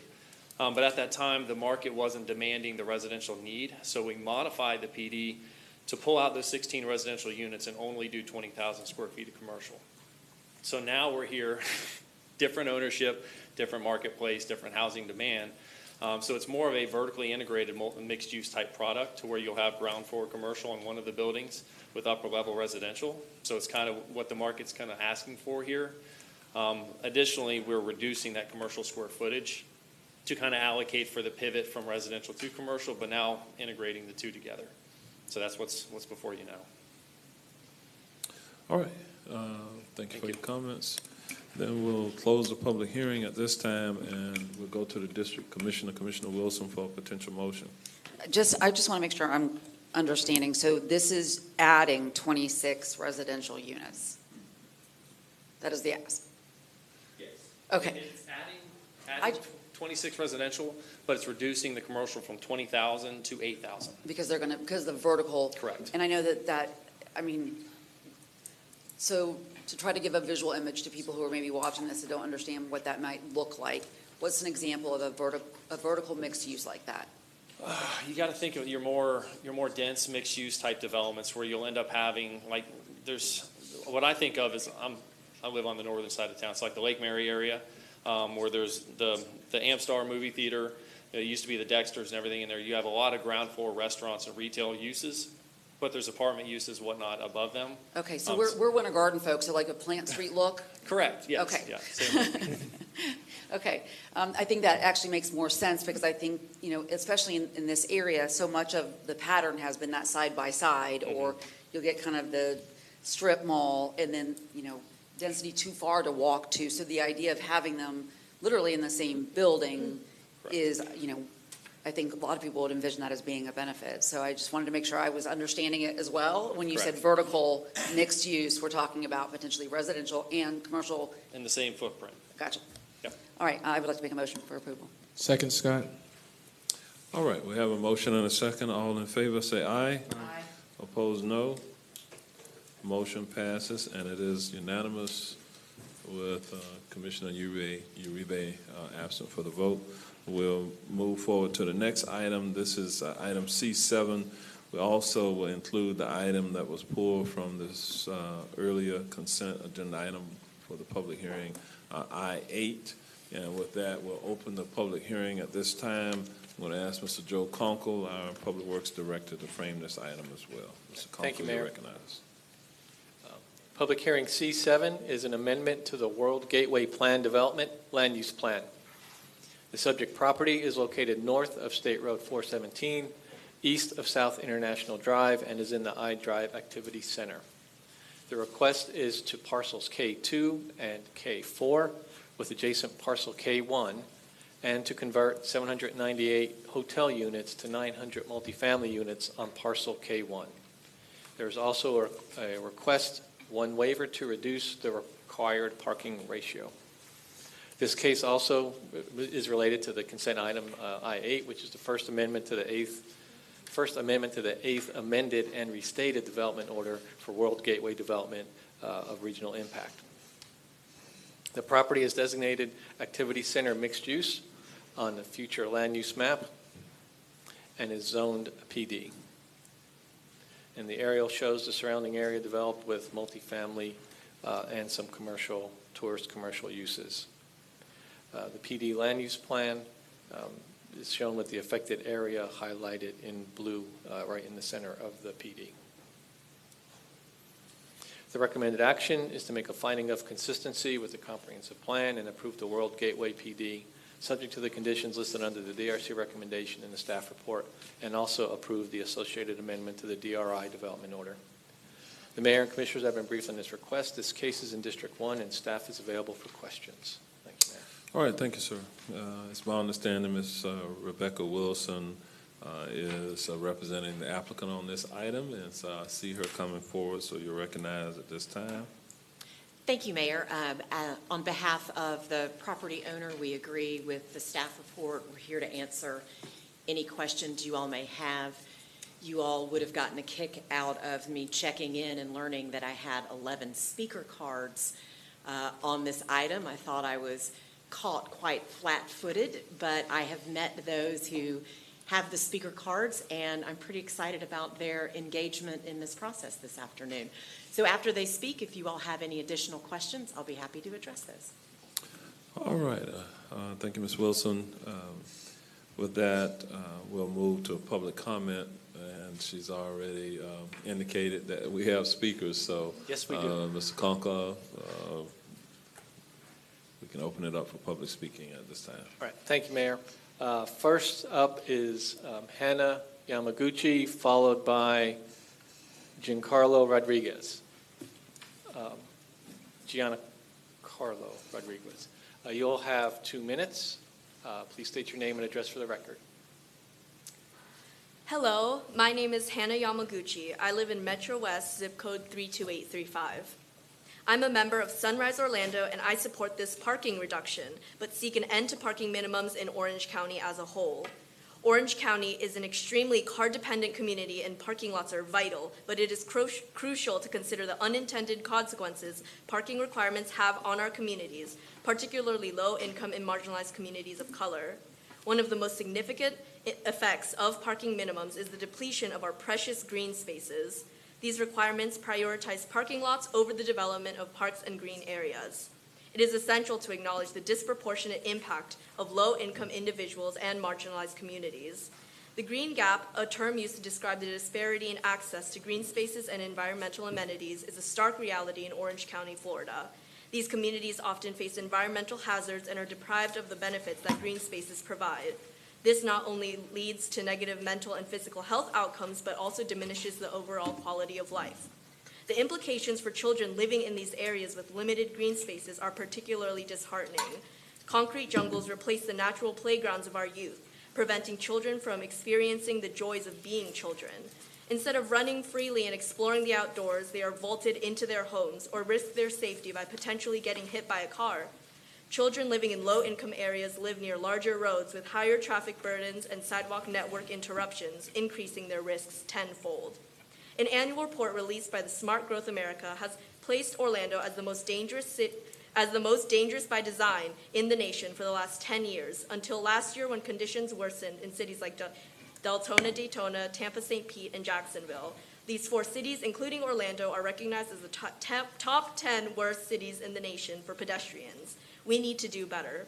Growing up, I would visit my family in Japan, and despite being an even busier metropolis than Orlando, I saw more children my age playing outside. If children across the world can enjoy the simple luxury of playing outdoors, why can't we? All right, thank you, Ms. Yamaguchi. We'll move to the next speaker, please. Hello, Orange County Board of Commissioners. My name is Giancarlo Rodriguez. I live at 10725 Cypress Trail Drive, 32825.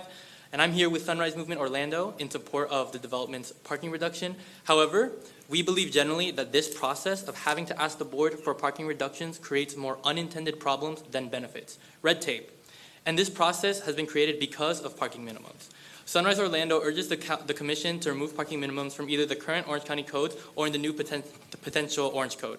Sunrise Movement Orlando, to introduce ourselves real quick, is a youth-led climate justice organization working to fight against the climate crisis and bring about a Green New Deal for Orlando. Already, Orlando is feeling the impact of the climate crisis. Stronger hurricanes, hotter summers, climate transplants from South Florida and Puerto Rico. We need an Orlando that's actively combating the climate crisis, and that's ready not just for growth, but the unprecedented growth that the climate crisis may bring. We believe ending parking minimums will help tackle the climate crisis, our current housing crisis, prepare Orlando for the future, and so much more, all while being a policy at no cost to the county and very easy to implement. Parking minimums are laws in the Orange County codes that force developers to build minimum amounts of parking spaces. In recent years, urban planning researchers and scholars have said that parking minimums are based on arbitrary numbers and cause unintended negative impacts, raising rents, suburban sprawl in animal habitats and rural communities, and prioritizing parking over people and more. By ending parking minimums, parking would be based on an actual market demand rather than an arbitrary number. We believe that ending parking minimums would be a step in the right direction for Orange County, and it would help create an Orlando where people can choose how they like to get around, if they'd like to drive, bike, walk, take a train, or bus. Ending parking minimums would not eliminate a single existing parking space, limit the building of parking, or lead to an explosion of parking-free developments. In places where parking minimums are eliminated, people will build parking. In Austin, Texas, for example, which eliminated parking minimums since 2013 in their central business district, they still build a lot of parking lot. Today you're going to hear from other Sunrisers, young Orlandoans who know that despite our current situation, a better Orlando is possible. We hope that you will support ending parking minimums. Thank you so much. Mr. Rodriguez, you timed that perfectly. You sped right through. All right. All right. We'll move to the next speaker, please. Great. Next speaker is Shyam Sharmick, followed by Mateus Toledo Romo, and followed by Kayakana Gintoli. State your name and address for the record, please. You have 2 minutes. Hello, my name is Shyam K. Sharma at 3104 Vishal Drive, Orlando, Florida, 32817. As you've heard the voice of my fellow colleagues, we need Orlando to live up to its greatest potential. This is why I stand before you to advocate for a transformative vision that has the power to reshape our beloved city and create a sustainable future for generations to come. Like those who came before us, who envisioned something beyond orange groves of then Mosquito County, we too have a vision of a vibrant, thriving Orlando where the air we breathe is clean, the rivers flow as crystal clear waters, and our lush landscapes remain bountiful. We envision a city that leads in combating climate change, creating green jobs, and nurturing a sustainable economy.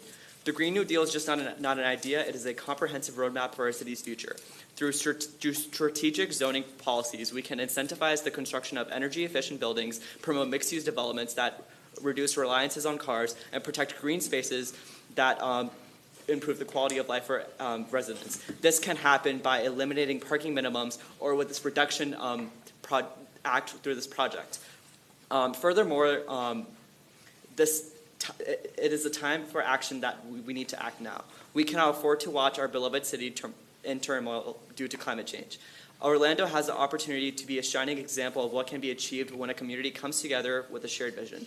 We have the resources, the ingenuity, and the determination to lead our way towards a greener and brighter future. It's time to step out of our old ways of limited mobility and embrace the new dynamic paths of safe sidewalks, bike lanes, bus lanes at the hands of our constituents. The freedom of mobility is far from the simple ways of the car, but from collective resources to our community. Let us seize this opportunity, embrace a Green New Deal, embrace parking minimums, abolish parking minimums, and create a prosperous future that'll make us proud together. Thank you. All right, Mr. Sharma, thank you. Next speaker.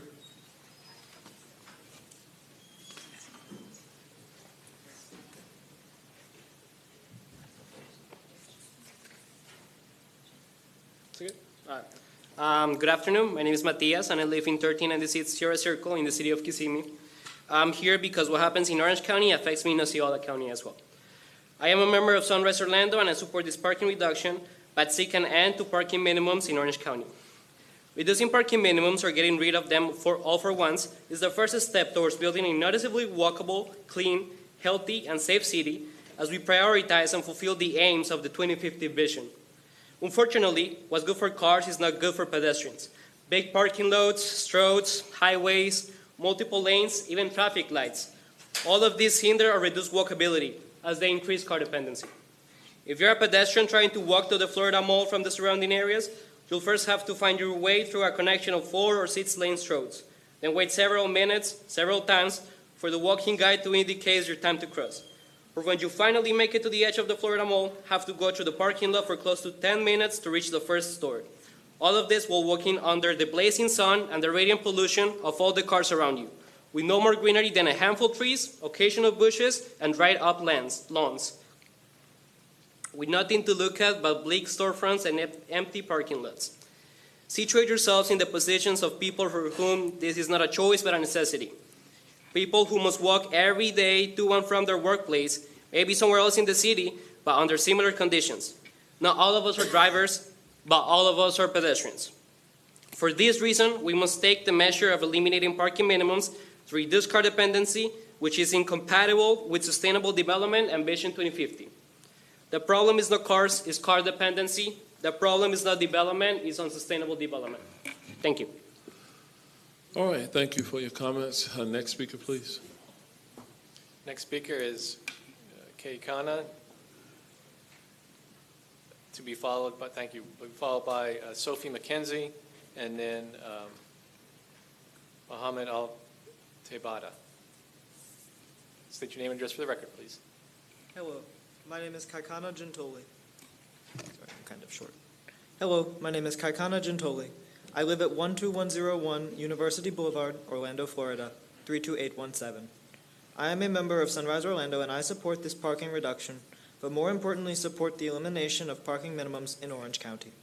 I do not own a car, and the urban sprawl that has resulted from Orlando's parking minimum requirement makes it unnecessarily difficult for myself and others like me to do basic tasks in our neighborhoods, such as getting to the grocery store or UCF's campus where I attend as a student. Because of how spread out everything is, largely as a result of the massive parking lots required by parking minimums, a grocery trip to Walmart takes me around 3 hours total by city bus or 2.5 hours walking, as opposed to around 45 minutes in a car. Because parking minimums further exacerbate car dependence by spreading out buildings, many are forced to find ways to travel by car, worsening traffic and increasing commute times for everyone. Not owning a car results in fewer job opportunities for residents in a car-dependent city. The walkability and overall mobility of Orlando must be improved in order to make living here equitable for those who cannot afford or cannot operate a car, and putting an end to parking minimums can help us attain that at no cost to the city. Cities such as Hartford, Connecticut, where, quote, downtown parking consumed so much land it amounted to $50 million a year in foregone tax revenue, end quote, according to a 2014 University of Connecticut study, have already seen tremendous benefits from the elimination of parking minimums, including a reduction in traffic, harmful runoff, housing costs, and temperatures, as well as faster building rehabilitation projects. Thank you. All right, thank you for your comments. We'll move to the next speaker. Next speaker is Sophie McKenzie, be followed by Mohammed Al-Tabata. Hello, my name is Sophia. I live in Orlando, Florida, zip code 32826. I'm a member of the Sunrise Orlando, and I support this parking reduction, but seek an end to parking minimums in Orange County. Today, I stand before you not only as a concerned citizen, but as an immigrant and international college student, and also a living testament to the challenges faced by individuals without access to reliable transportation. Balancing the financial burden of high tuition fees, I had to make a difficult decision regarding my education: invest in my studies or prioritize owning a car in this car-dependent city. Ultimately, I made the logical choice to pursue my college education, but it came at the cost of navigating Orlando's transportation system. Due to publicly limited transportation options, I rely on expensive Ubers and occasional rides from friends or family. Or I would have to endure a lengthy walk along a dangerous, hot, 4-lane road where cars rarely give way to walkers and bikers, turning what should be a 20-minute drive to my college into an almost hour-long ordeal. Orlando's roads constantly rank as some of the nation's most dangerous, endangering the safety of pedestrians and cyclists. In 2020, nationwide, more than 6,500 people were struck and killed while walking, an average of nearly 18 per day, and the number is only rising. Because of this scary reality, the safest option for me and pretty much everyone is to travel by car. I'm lucky enough to have the ability to do so through rides, but many individuals without cars lack such a luxury. My story is not unique. Many individuals without cars face worse challenges, particularly those from low-income communities. These communities lack access to adequate pedestrian infrastructure. So today we gather under the banner of Sunrise Orlando advocating for change. We firmly believe that parking minimums, which enforce fixed number of parking spaces for new developments, must be eliminated. Ending parking minimums will not hinder parking space construction. Instead, it will provide Orlando residents with the freedom to make informed transportation choices and invest in sustainable alternatives. Thank you. All right, thank you, Ms. McKenzie. We'll move to the next speaker. Mahmoud Al-Tabata, followed by Nate Douglas.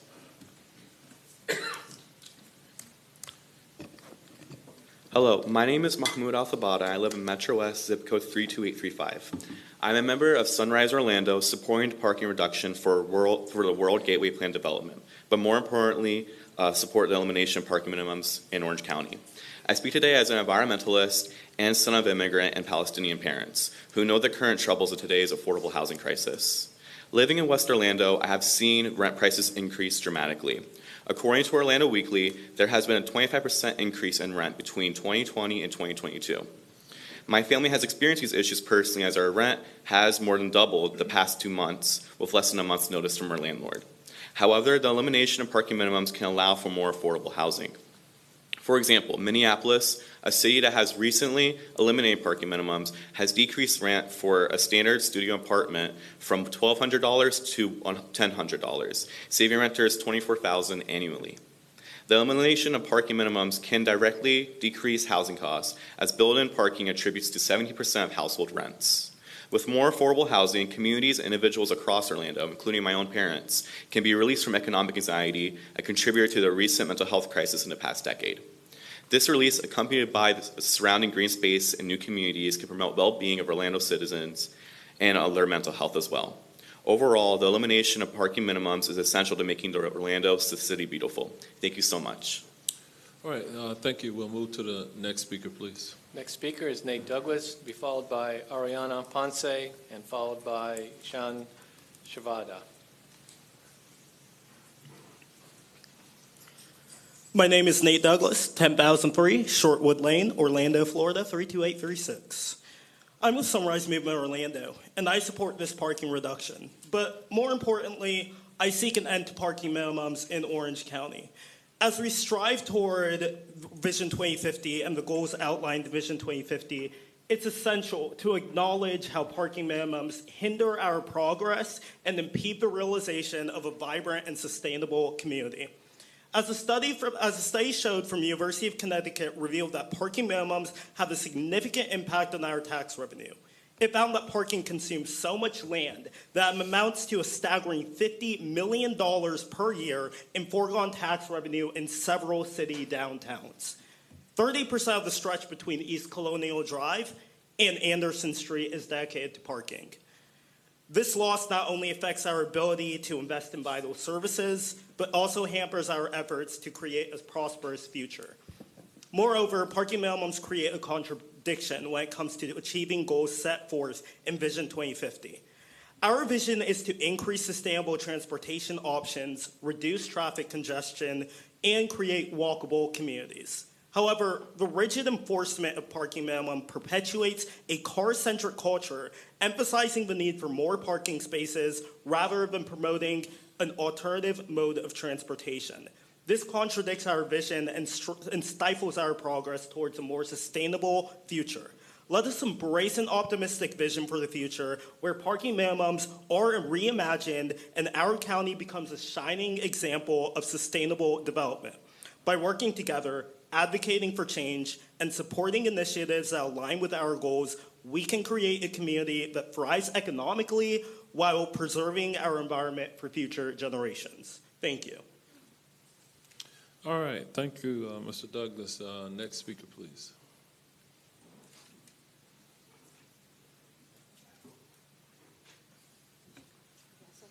If you don't mind, the clerk has to proceed on, if you'll just say. Okay.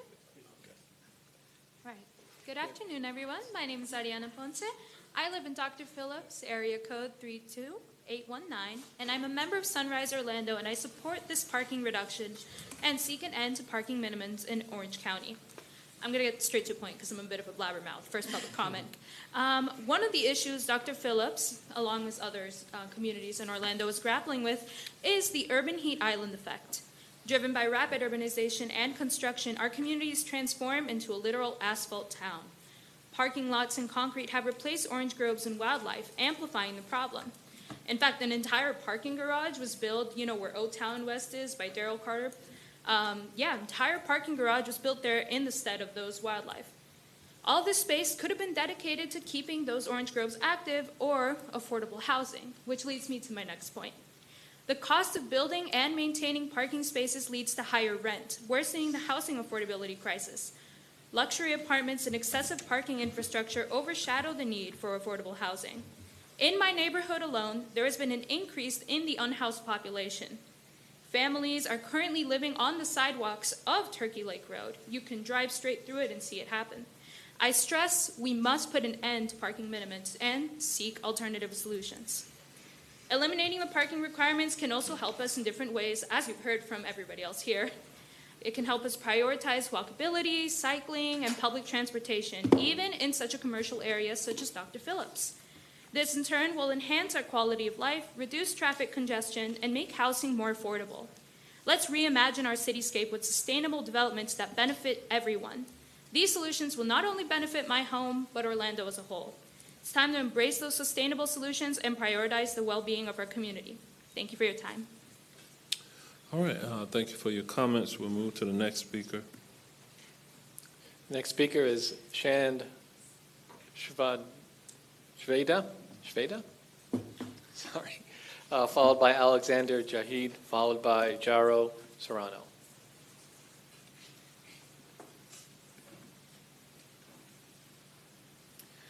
Hello, my name is Shahed Shrida, and I live in zip 32811 and surrounding Valencia Hills.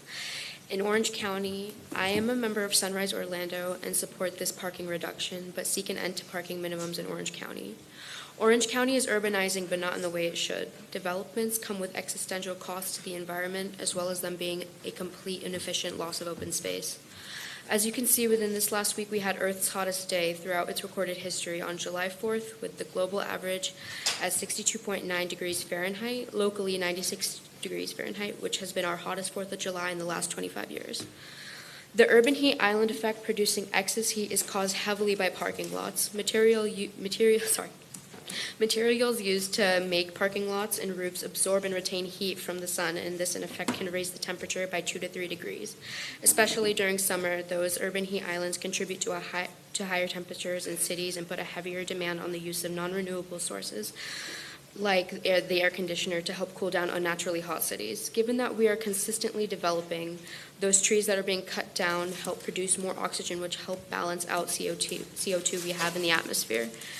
Deforestation being one of the most common ways we make room for these large plots of land. By doing so, we are destroying ecosystems, endangering the wildlife residing there.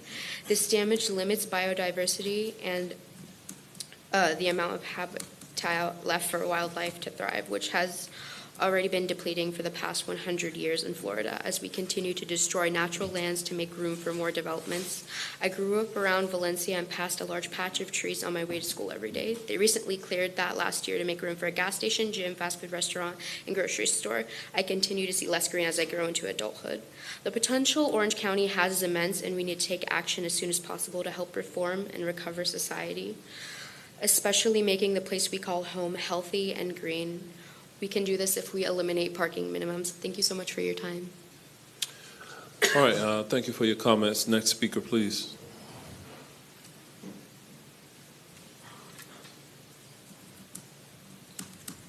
Hello, my name is Alexander Jahid. I live at 3278 Villa Estrada Way, 32835, and I'm here in support of the parking reductions. But furthermore, I'd like to support the removal of parking minimums as a whole. Parking minimum laws are an outdated relic of the automobiles industry's lobbying in the 1940s and has no reason to remain on the books. What once was in place to ensure that drivers, a minority at the time, weren't ignored by developers has gone full circle and now forces business owners and developers to choose parking over being accessible to pedestrians. While this and everything else you've heard so far is the unfortunate reality of parking minimum laws, we've seen numerous examples of cities and counties removing that requirement to great success, and I'd like to discuss a few with you. In Minneapolis, before the parking minimums were removed, housing development costed $25,000 to $50,000 per parking space, which inevitably raised the rent for anybody who would choose to live there. After the elimination of the parking minimums, rent dropped significantly. Additionally, smaller businesses were allowed to choose how many parking spaces were necessary for their businesses and not having to pay inflated costs. Buffalo, New York ended their parking minimums in 2017 by using the strategy of turning parking into an amenity that only those who will actually use would need to pay for, as opposed to it being bundled into rent and business and development costs. Seattle, Washington ended their parking minimums in 2012, and subsequent developers, no longer having to have a minimum amount of spaces necessary for their developments, created 40% less spaces than what would have been previously required, resulting in a whopping 18,000 fewer spaces. Nearly 70% of the homes built in these last two cities would not have been built if the parking minimum laws were still in place. Even our very own Gainesville has moved to lift its parking minimum after realizing that the amount of spaces required by the parking minimum was designed for peak seasonal capacity and that during most of the year, parking spaces were empty. All of these successful examples beg the question, why can't Orlando be next in taking a much-needed step towards... All right, thank you for your comments. We'll move to the next speaker, please. Next speaker is Jairo Serrano.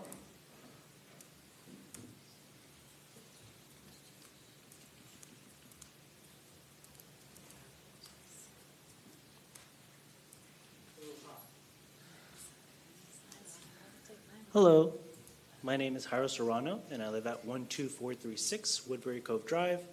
I'm a little disappointed that Ms. Cordero stepped out last minute because she is my commissioner and I did want her to hear. But I am here as a colleague of Florida Rising, independent, but I'm not here to support the waiver, and that is because I believe that Orange County needs to take more responsibility in the way that we see parking minimums. So moving forward, it's important to overhaul the parking minimums process. Overall, with Vision 2050, it's a plan. It's a great plan, and I had the opportunity to meet with Commissioner Villa. You have an amazing staff. Talking to all of them is riveting and very inspiring, but they have limitations, and that limitations comes at a statewide level. And right now, you control the ordinances. And it's important to understand that as much as your city planners, thank you, as much as your city planners have the ability and the knowledge and the expertise to make parking minimums non-exist because we don't need them, as many of my colleagues said. At the end of the day, you've already been preempted before. Your board has the power to do things, and we're here and we support things, and yet your board loses that ability to do that. When it comes to parking minimums, I hope that moving forward, even with working with developers, you don't have that opportunity happen to you, because at the end of the day, where do we stand as citizens? To leave off, I just kind of want to remind you that I come here as a nobody, but there's so many nobodies in Orange County. And at the end of the day, if there's anything that you'll remember from everyone that was here, from the statistics to myself, when you go back into your car, I just want you to feel the heat. I want you to feel how hot it is, like especially if it's in a parking lot. I want you to feel what it feels like to turn on the air conditioning or to have to park in a crowded space when your family's out and about. I want you to feel like the pressure of having to find a good parking space that isn't like one of those vacant lots that charges like $20 an hour, right? I want you to feel these pressures. And then I want you to think that in Orange County, there's hundreds of thousands of people that are saving up, taking loans, borrowing to have a car, to have that experience, because they have no way to transport. Thank you. All right, thank you for your comments. We're going to move to the next speaker. I have no more speaker cards, Mayor. All right, thank you. With that, the applicant, Ms. Wilson, do you have any rebuttal comments? All right, then we'll close the public hearing at this time. We'll go to the district commissioner for potential motion. Commissioner Scott has, it's probably been a while since he pressed the button, but want to speak. Thank you, Mayor, hey, so first, you absolutely are somebody. You may not know a lot of somebodies, but you are 100% somebody, and you are 100% important. And thank each of you for taking the time to come here. I feel confident speaking from our other committee. We've seen all your emails and we've read them, as has our staff. When we step out, we do have other videos and stuff like that where we're still knowing what's going on, even if we're not physically in the seat. But just thank you for showing up and showing out. You are a very important process of government because sometimes, we have blind spots. We don't always know all the answers or whatever. So it's important that when we make decisions as leaders that we have our staff perspective, the expert, but also having a good understanding of what you and the community and others are seeing. Not even 3 years ago, Congressman Frost and myself were protesting at City Hall, walking around, and both of us are in roles of elected leadership. And so just thank you for taking the time out your day to come here and share your thoughts with us, for the emails and for the meetings that you've had with myself and other commissioners. Thank you, Supervisor Douglas, for organizing this cohort of young people. But thank you for your time and for your words, and we do appreciate it and we do hear you. So thank you. Thank you, Mayor. All right, thank you, sir. Commissioner Wilson, back to you. Okay, so I'm sorry, Nick, if you could quickly I wanted to ask you a quick question, and this is for all my constituents in the room. And by the way, while you're getting over to the microphone, I do want to say, I think I've met several of you. Of course, Mr. Douglas is here, and I know him, but we are still having Vision 2050 meetings. The next one is in Dr. Phillips. So for my friends that live in that area, that can get to that area, we continue to really, I think, embrace everyone's perspective, and that gives the best opportunities also to speak to the people that are really honing in on each word of that Vision 2050 plan. So it's Wednesday, it's literally tomorrow night, right? Hang on, let me get my staff. Yes, it's tomorrow night, and we will make sure to email updates and all of that. I would like just in order for the applicant as well as other applicants in the room, the public and the advocates here, when I sat down for my briefing with administration about this, what was the first thing out of my mouth? Excitement for the parking waiver? That's right. I literally said, oh my gosh, look at this, parking minimums, this is so great. It makes my radar. I know that you all are activating this awareness in all of us. And I think it has to be that message has to be carried all the way through. Because the reduction in parking minimums, yes, we need that. But why? What's the next step? Well, because we've got to make sure that we're not eating up precious land that can be used for all the other things that sustain life. Okay, and part two of that is, well, if we don't have parking minimums, how are these people going to get to work and to school and to the hospital and to see their family? We've got to make sure it's linked to other modes of transportation. We need those trails all connecting. We need the pedestrian openings at all neighborhoods, and we need to make sure that when we invest in transportation, it's transit, not just extra lanes. So anyway, I love that you're here. I appreciate that the applicant was proactive in looking for this as part of this project, and with that, I'll make a motion for approval. Second, Scott. All right, we have a motion and a second. All in favor say aye. Aye. Opposed, no. All right, the motion passes, and it is unanimous. And we have Commissioner Uribe as the only commissioner absent on this vote. The next item on our agenda is D8. Thank you all for attending. We're moving forward on our agenda. The D8 will open the public hearing on this item, and Mr. Conkle, you're recognized at this time. Thank you, Mayor. Public hearing D8 is the 50 South Student Housing PD 50 South Student Housing Development Plan. The subject property is located north of East Colonial Drive, west of Alafaya. The request is to construct a student housing development with 556 bedrooms.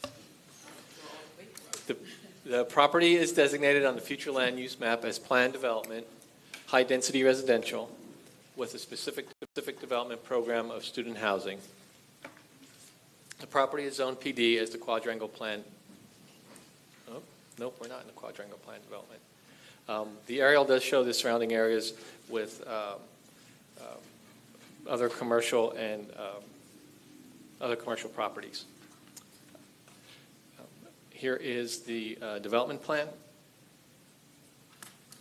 The plan also includes off-site improvements that were agreed to at the PD zoning stage. This sheet shows the creation of a cul-de-sac at the intersection to the north at Crescent Boulevard and Cochin Street, which will close off through traffic at that location. Looking at the upper left, you can see the cul-de-sac shown for use for turnaround. There is one error on the staff report, condition number 23, related to the milling resurfacing of Orpin, needs to be revised as shown on the screen. It's a lengthy condition, but it doesn't address the milling and resurfacing. The recommended action is to make a finding of consistency with the comprehensive plan and approve the 50 South Student Housing DP, subject to the conditions listed under the DRC recommendation in the staff report, with the condition revision to condition number 23 as shown. Mayor and Commissioners have been briefed on this request. This case is in District 5, and staff is available for questions. Thank you, Mayor. All right, thank you, Mr. Conkle, for that update. And is the applicant on this item present? All right, he's coming forward. Hi there, Jonathan Martin with Kinley Horn Associates, 189 South Orange, Orlando, Florida, and we are here to just answer any questions. All right, Mr. Martin, then stand by for a moment. Do we have members of the public present who wish to be heard on this item? Yes, Mayor, I have one speaker card. Sonia Rodriguez. If you want to make a address to the board, you can step up to the podium.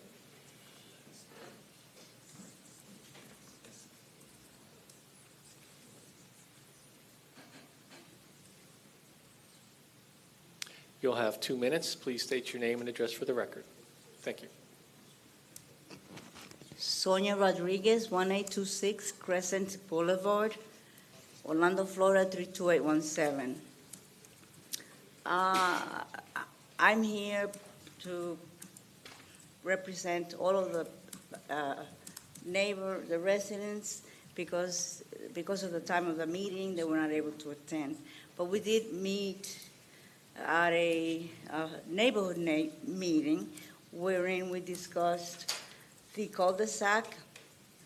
And thank you, Commissioner Bonilla, and thank you to the developers for doing that as part of the overall plan. And we are all in agreement, the residents. We are all in agreement. From what I understand, from what I hear today, the project is being accepted or authorized with the addition of the cul-de-sac, yes? I just want to make sure that I'm understanding that correctly. We'll respond to that. Okay, that's all I have. Okay. Okay, stand by then for just a moment, Ms. Rodriguez. And if you have no other comments, I'm going to move forward. Okay, just stand by. All right. Do we have any other members of the public No present other, who wish to be heard? no other speakers, Mayor. Okay, so I'm going to ask the applicant, Mr. Martin, if you'll come back and be so kind as to perhaps address the question that was asked or raised by Ms. Rodriguez. Yeah, it's been great partnering with the neighborhood as well as staff on as we call it, a hammer sack, but it was a special, unique design to really deal with the situation by still providing what was approved during the land use plan, provide fire access still straight through with a gate, but it is a way to stop, cut through traffic, and also accommodates the neighbors' safety concerns through the project area. So we've partnered with staff on many different levels, and all are in agreement with the proposed design and what's depicted in the development plan. All right, so hopefully, Ms. Rodriguez, you heard that it is included, your question is included, that's what he was saying. Okay. All right, any other comments? No, sir. All right, thank you very much. Then we are going to close the public hearing at this time. We'll go to the district commissioner, Commissioner Bonilla, for a potential motion.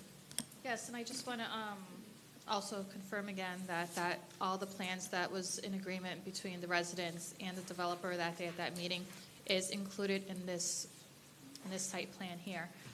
One thing, I know we did discuss security and the shuttle transportation UCF. I know that was the beginning of our discussions of this whole thing, which we got preoccupied with the road, and I don't see the conditions in here for that. So was that overlooked? Or am I overlooking that it's in here because did I miss it? Yeah. Nick, the question may be related to some of the zoning conditions relative to security as well as the shuttle service to UCF. For all the student housing that comes into the area, always ask for security and shuttle to UCF. They may be on the zoning as opposed to the DP itself.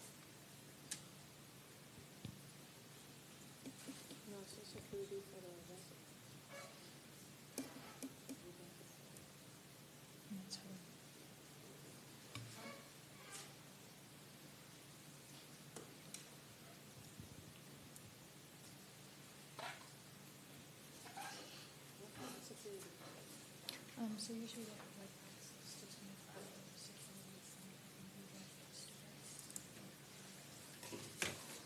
and then a shuttle to UCF.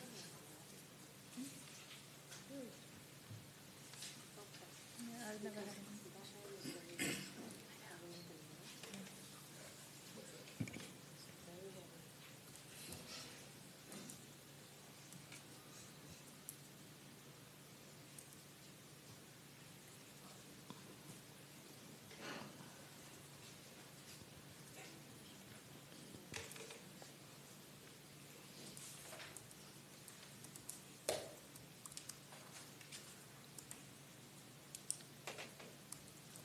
So I'm guessing it's not in there. I mean, Well, it's, Commissioner, it's not included in the development plan conditions, but it typically, frequently is included in the PD component in the land use plan. did we already include this then, maybe in the previous? That's what I would. Okay, that's what you're did not checking, bring just to the land use plan make sure. information Thank you, with this appreciate project. that. So that's what we're trying to find out. I mean, I guess there is an option, Joel, that we can draft something for this currently. Well, I think we should check to see whether it's in the PD. Yeah, we don't want to replicate, something that already was done. Do you know? Can we, from the applicant or the applicant's counsel, can you all respond to your understanding that the security, et cetera, and the transportation to the university is part of the plan? Yes, sir. Thank you, Mr. Mayor. My name is Mickey Grindstaff, law firm of Schutz & Bowen, 300 South Orange Avenue, here also on behalf of the development team. I'm looking at the, Joel, I'm looking at the decision letter from the PD dated October 25th, 2022. Condition number 18 talks about the shelter out front, but it also talks about in the last sentence, excuse me, let's see. If at the time of approval of the development plan, the development is not served by UCF affiliate shuttle or transit option, the developer shall make other arrangements for a shuttle or other transit option which must operate such time as until such time as there is a UCF affiliated shuttle or other transit operation servicing the development. We agree to that. Mm-hmm. If UCF, we've talked to UCF about expanding their radius. Their radius right now just barely does not get to us, but the developer who is here with us today have made arrangements with a private company to joint venture with another project to the west of us on 50 to share shuttle service. So I think it's in there in the original PD, but I didn't see a note in the development plan. So that's in the PD conditions of approval from last October, Mickey? Yes, sir. What you just read for this project? I'm sorry. It's for this project, the Yes, condition you sir, just for read? this project. Okay, and then also the security? Was there a condition on it related to security? I wasn't looking for security, but I will. Whitney? I don't believe this PD had the security condition added at that time. I have the condition that you requested on the quadrangle, Commissioners. I was going to show that to Mr. Grindstaff and see if he's willing to add that at this point.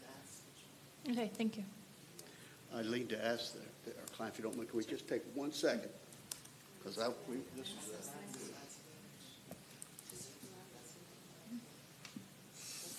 Yeah, we just had issues in the past with students being victimized, so. This is the SEPTED stuff, see, which is the SEPTED through environmental design, with the crime prevention through environmental design, is that what she's talking about?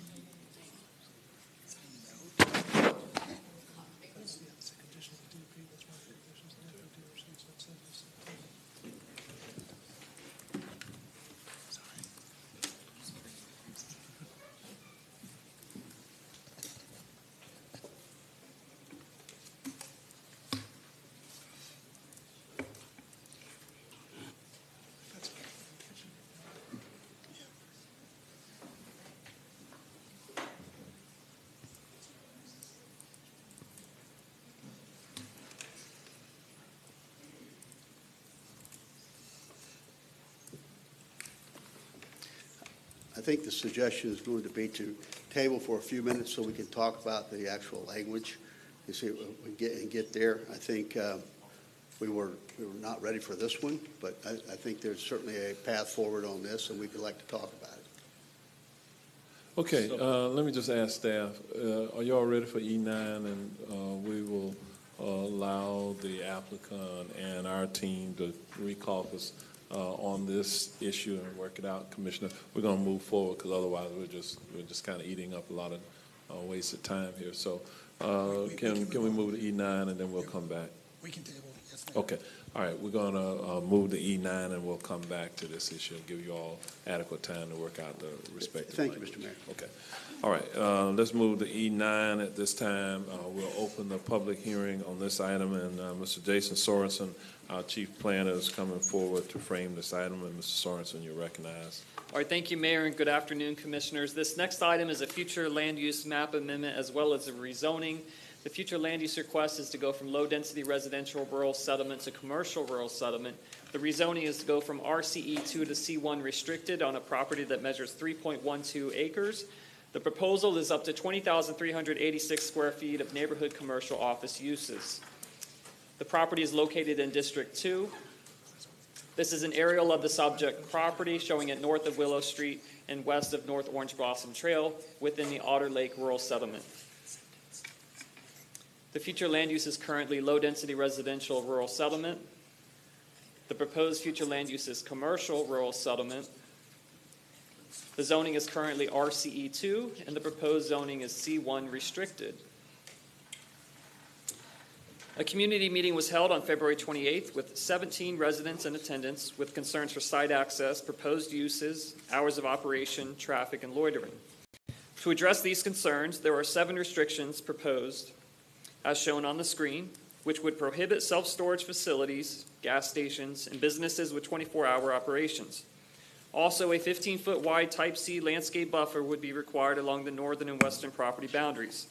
Additionally, building height would be limited to 1 story in height, and development would be limited to a floor area ratio of 0.15, which equates to the proposed 20,386 square feet. 244 public hearing notices were sent to an area extending beyond 1,300 feet from the subject parcel. To date, we have received no responses in favor or in opposition to the request. At the local planning agency hearing, there were no speakers present to speak on the request. The local planning agency and staff are recommending that the amendment ordinance and rezoning be approved, subject to 7 restrictions. Staff is available for any questions. Okay, thank you, Mr. Sorensen. Is the applicant on this item present or a representative? If so, would you like to come forward and offer any comments?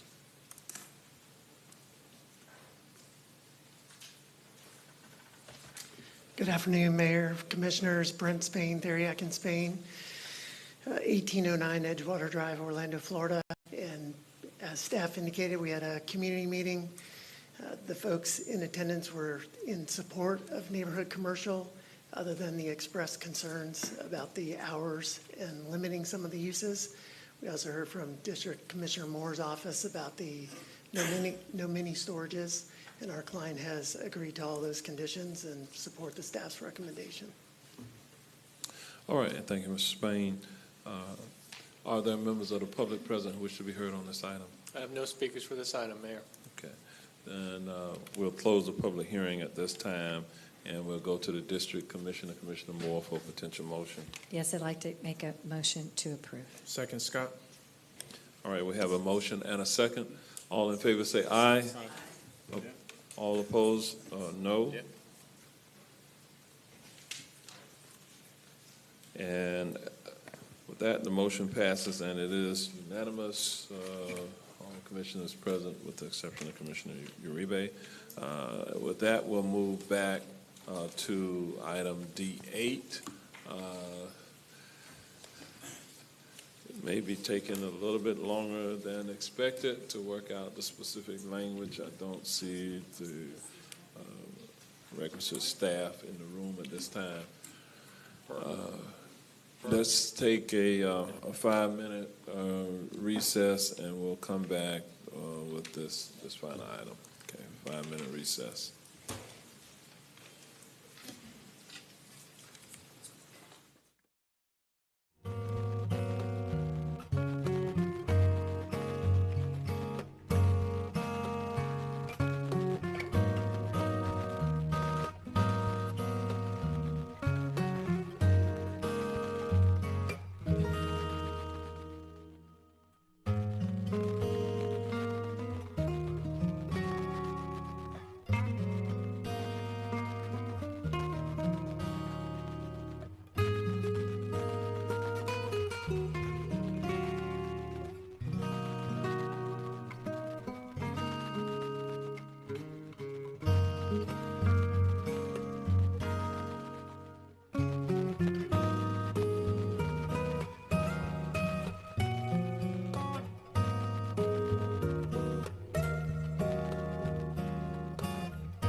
All right, good afternoon, everyone. Welcome back to the July the 11th, 2023 Orange County Board of County Commission meeting. We're in the afternoon session. We're back live after a brief recess. We're on agenda item number D8. We have had previous conversation and discussion. Counsel for the applicant and the county attorney's office and other staff went outside the room to have a conversation about language that will potentially be added pursuant to the item in question. And with that, I'm going to go to the county attorney's office for an update on any agreed upon language at this time. Thank you, Mayor. Thank you for your patience on that. Commissioner Bonilla, what the applicant is willing to agree to is a condition that would read, the owner of the student housing complex shall provide security 24/7 through the property management staff, as well as controlled access. Also, the owner shall provide additional security for known special events, including during annual move-in and football game days. So that's similar to what you had added to the quadrangle. Okay, I agree. All right, so Okay. if we can add that as, is that, Mr. Gunkel, is that 24 or 25? 25. 25. Okay. And Mayor, we also had that additional condition on the shuttle service that was already taken care of as part of the PD, so that does not need to be included here today. Okay, and I think everyone understands where we are at this time. Commissioner Bonilla, would you like to offer a motion? So moved. Second, Wilson. We have a motion and a second. All in favor, let it be known by saying aye. Aye. Those opposed, no. Motion passes, and it is unanimous. And Commissioner Scott and Commissioner Uribe were absent for the vote on that particular item. Mr. Clerk, do we have everything that you need at this time? And I do want to note, I think you have an intern with you? No? New employee. A new employee. Well, introduce him to us. His name is Rafael Encarnacion Jr., and he started yesterday with the clerk's office. All right, so he's brand new then. Well, welcome aboard. All right, he looks so young. That's good. Well, everyone, according to the agenda notes that I have, that is the final item of business for today. And if there's nothing else from our commissioners, we stand adjourned at this time.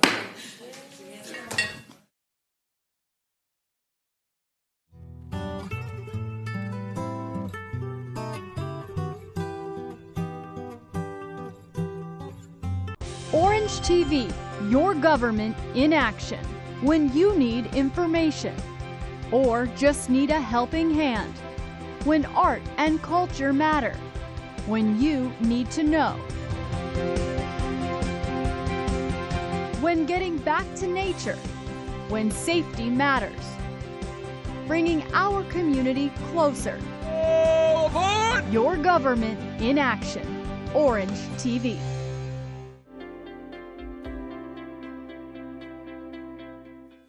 And good morning, everyone. Thank you so much for joining us and taking the time to be with us here today. We've got our commissioners with us here today. Christine Moore. Good to see you. Where's Commissioner Moore? There she is. Commissioner Maribel Gomez-Cordero and Commissioner Nicole Wilson. We are thrilled that they could be here with us. Of course, the mayor is here. Today, we're discussing a new program offering grants for small businesses, home-based businesses, and gig workers. These cash grants do not have to be repaid. The mayor will speak more about that in a moment, and will extend vital support to the small business community that was severely impacted by COVID-19. In a moment, you'll hear more from Mayor Demings, Program Administrator Martha Lee Irizarry, good to see you this morning, and a local small business owner who will share his experience with the previous grant program. We are also very pleased to have with us this morning Comptroller Phil Diamond, as his office will be the administrator of said grants. And after all of that, we will entertain a few of your questions once we are done. We will begin with Mayor Demings. Mayor? All right, thank you, Dr. Williamson. And as we start this morning, as we move through when we get to the Q&A portion. If you have any questions in Spanish, Martha Lee is bilingual, and other members of my staff are here as well who may be able to respond to those questions in Spanish. Again, thank you all for joining us and being here today. We do have exciting news for our community. As you all know, we have battled COVID and its impact since 2020. I think when we started out in 2020, we had no idea that 3 years later we would still have the remnants of COVID-19 throughout the world. But we do. The COVID-19 pandemic had a terrible effect on the health of our friends and our families, and it certainly had a dramatic impact on the strength of our business community. We know that the tourism industry, the economic engine here in Central Florida, appears to have bounced back as visitors are and have returned in great numbers, and we are back to some pre-pandemic numbers at this time. We do have some small business owners who are here with us today as well, but perhaps the hardest hit and the slower to recover from the downturn in the economy were our small businesses, and we all know that they are really the backbone of the American business industry. And we recognize that these small business owners have had less resources to keep their businesses afloat and keep their employees paid when the pandemic hit and in the months that followed. That's why we're here today. Orange County and the Board of County Commission are committed to giving those small businesses a boost. Through the Federal American Rescue Plan Act funding, we are launching the Orange County Small Business Boost Grants Program. A total of $26 million has been allocated to support small businesses, home-based businesses, and for the first time, gig workers. Gig workers are those who earn their living through gigs, which is short terminology for those who are working in the short term for multiple clients. Some examples of this are rideshare drivers, musicians, and performers. Those are the types of gig workers that we're talking about impacted. On July 18th, a week from today, the grant application platform will open for these businesses and individuals to make application. Again, July 18th. However, the website, ocfl.net/boost, that's BOOST, is up and running for those that are interested in learning more about the application, the information that will be required, and that is available now on our website. These grants are for eligible businesses and individuals. I do underscore the words eligible businesses and individuals who suffered losses due to the pandemic and are still in business. I want to add that for this program, businesses who previously received CARES Act funding or had Paycheck Protection loans forgiven can apply if there are still losses that neither of those programs addressed. Qualifying applicants must demonstrate additional losses to be eligible, and these boost grants will cover those losses up to a certain amount. Small businesses can apply for up to $10,000. Home-based businesses can apply for up to $3,000, and gig workers can apply for up to $1,400. The funds will be distributed on a first-come, first-served basis, and the goal is to serve thousands of impacted businesses and individuals over the next several months. These grants do not have to be repaid. I think that's probably the best news. You don't have to repay this. It is important, however, to remember that there is an application and qualification process for these grants. All of the details are available right now on our website, again at ocfl.net/boost. ocfl.net/boost. We encourage anyone who thinks they could benefit to seek out the opportunity and begin preparing their supporting documents now. At this time, I'm going to ask Ms. Martha Lee Irizarry, who is the Economic Development Office lead for this program, to come forward, and she's going to offer some additional details. And with that, Martha Lee, if you want to come forward. Thank you, Mayor. Thank you, Commissioners, for supporting this program. Thank you, Comptroller Diamond, for being here. Thank you, Ian. I remember your name. Yay. First of all, please excuse me. My voice is being given out on me, of course, right before the press conference. As you have heard from the Mayor mentioned the qualification process for these grants, while I'll be going over some of the key perimeters for the program itself. As previously mentioned, the complete Boost program details are currently available on our website at www.ocfl.net/boost. Information is also available in English, in Spanish, and in Haitian Creole. The website will also have the complete list of the documentations that you will need to gather before applying, and all the requirements that you will also make sure you will need. But in general, we will be offering 3 types of Boost grants programs under this program.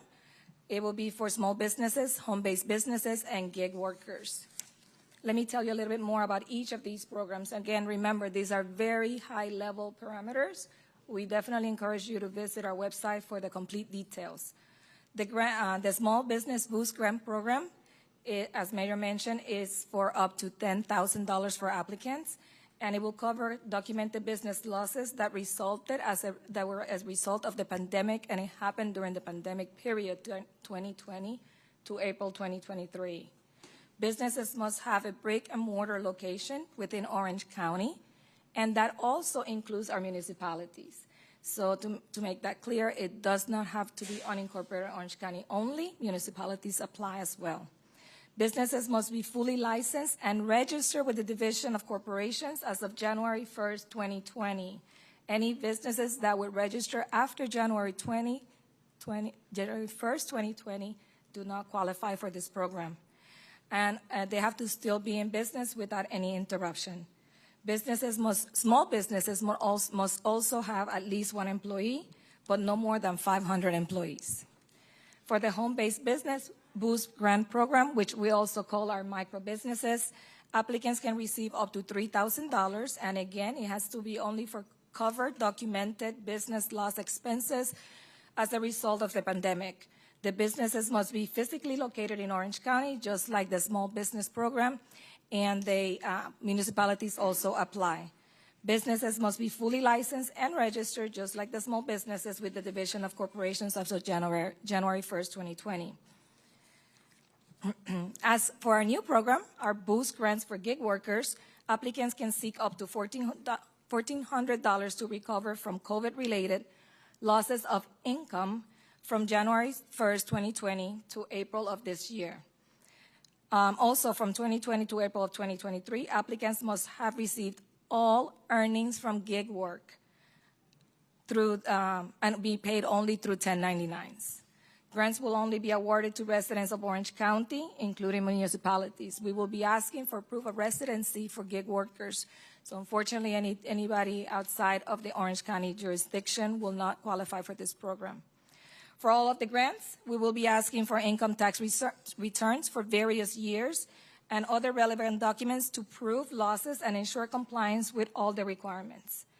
As Mayor mentioned, businesses who previously received CARES Act funding and had Paycheck Protection loans forgiven can still apply if there is still losses that neither of these programs address. In other words, decline in revenue must exceed the total number of federal, state, and local grants received by the applicant. Again, I have covered very high-level points about these grant programs. Complete eligibility information and required documentation is at our website currently at ocfl.net/boost. We encourage you to visit it and spread the word as much as you can.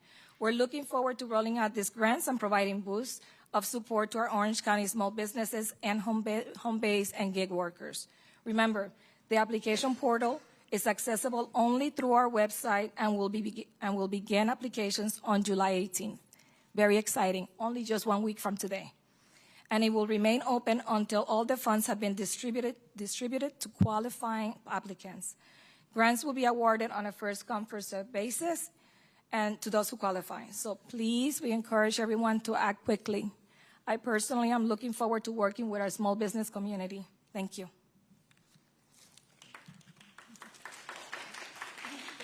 Okay, and what we'll do is open it up for any questions that you may have. I just wanted to point out a couple of things. We have KPMG is going to be working with Orange County and Indelible. Those two corporations have representatives here. They have been working in this space with similar programs throughout the state of Florida. But also, I wanted to give the opportunity for one of our business owners, small business owners, to come forward and just share a little bit about the specific experience that he's had in dealing with COVID over time. And so at this time, please come forward, Enid. Thank you, Mayor Demings. Good morning, everyone. So the previous round of funding came to my company, Smokin' Donuts Barbecue, in a period of time when, let's say, everything was pretty touch and go, right? It was a very scary period of time for small business owners. But it was instrumental. It was a major part in us being able to literally keep our lights on, right? It was actually one of the things that helped us stay in business, which meant we could retain employees, right? And those employees are one of the, I mean, they are the backbone of a business. If small business is the backbone of the country, then our employees are the backbones of our business. They were able to keep their jobs. We were able to keep our lights on. And we were able to make it through the pandemic. It's not over for us, right? There are still many challenges for us out there right now. But what part of the previous round of funding was able to give to us is the ability to stay in business and make it to the point where we're at now. We now have 18 employees. We have a brick and mortar location in Orange County here in the Milk District. And we have a second location actually at the University of Central Florida. Thanks very much to grants like this previous round. It takes some paperwork. It takes filling out an application here and there. I encourage you, if you are interested, please dig in and fill out the application. I'm going to. That's it. Thanks. Okay. With that, we'll open it up for any questions that you may have at this time. Over here, Mayor, sorry. Yeah, all right. So, I think a lot of people who don't own a business, maybe they don't understand the challenges and the struggle. How is this money going to be helpful for some of these small business people in what had been very desperate times since 2020? Again, this is truly designed for small businesses, those who have 500 or fewer employees, and then individuals who are gig workers. Even though the maximum sum that either of those categories will be able to receive on its surface may not sound like a lot of money, but when you're a small business, $10,000 might make the difference in you making payroll for a week, a couple of weeks, to pay your employees, to give you what you need to do to stay in business. And so ultimately that is what we are attempting to do here, is to keep our small businesses in business, to keep them thriving. And then when we look at the individuals, of course, in some regards, the musicians and the other gig workers, they were impacted, and we have seen, because of inflationary things happening within our community and across America, across the state of Florida, increases significantly in rent payments and other expenses related to individuals. And perhaps this is something that will make the difference to keep that individual in their apartment, in their home. And so this is a program that we are doing not in isolation. This is a part of a much larger program that we're offering here within Orange County to be of service to our entire community. So we're leveraging these ARPA funds with other programs, housing programs and other programs, social service programs that we are providing as a county. Okay, so I guess I'm going to ask a follow-up question here. We just saw that Mr. Rivers is closing the Coop. You know, rent is not just challenging for people trying to live, Mayor, but also to be able to stay in business. What maybe the county is working on to address business rents, not just housing rents? Well, of course, there's some preemptions. As a local government, we have been preempted by the state of Florida from mandating any type of rent restrictions or payments, and so that's a space that we can't operate in. However, one of the things that we did, we opened a rental assistance office that we are able to hopefully work with individuals regardless to work within our community with the available resources that we have as a community. Government can never solve all of the problems that come before a particular community. It requires the entire community, the collaborative, to take care of our community. So we're here for them. This is just but one of many programs, as I said, that we're offering. And we realize the rent payments and a number of other things are going up. We have worked to stimulate our economy with high-wage jobs, and back during the State of the County, I talked very specifically about some of the things that we were doing to help diversify our economy, to bring in manufacturing types of jobs, jobs within the financial services industry, and other jobs into our community, but to also protect those jobs that we do have. And obviously, we are a community that depends heavily on tourism. That's a $74 to $75 billion industry that we have here. So, of course, we have the Tourist Development Task Force that's meeting now to assist us in making some decisions ultimately as a Board of County Commission, how we will reinvest the dollars that we do receive and sustain our tourism industry, which keeps a lot of people employed. A lot of businesses operate because of tourism. So we're working across the broad landscape here within Orange County to make certain that we are taking care of our community. So there's good news there because people are continuing to come. We are continuing to see high tourism numbers, even though they have been so high. You know, they've kind of stabilized at this point. But we're in the summer months, so we believe that when it is all said and done, the number of tourist visits that we have during the summer month or during the summer period of time will increase comparatively speaking. So, other questions? When it comes to the demand and community outreach on that front of businesses, what have you guys seen in terms of your conversations with businesses, and you know how much demand there is for this type of program versus prior rounds that the county has done? What I will tell you is that most of our businesses are thriving. They're doing well. But this program is designed to assist those who may need a little assistance in that process. And so that's why we're announcing this today. We have worked within the eligible criteria, spending criteria that the federal government has set for ARPA funding, and so we're using that to do good for our community. It's a significant investment, $26 million. We believe that within probably just a few months, we will have allocated all of those dollars. As we move into the fall and then into the holiday season, we want to set our businesses up for success so that they are still in business, so they can take advantage of that season, which we typically see spending go up significantly as well. Okay. Yes. 3 years after the pandemic has started, does the county think that businesses are still being impacted by COVID?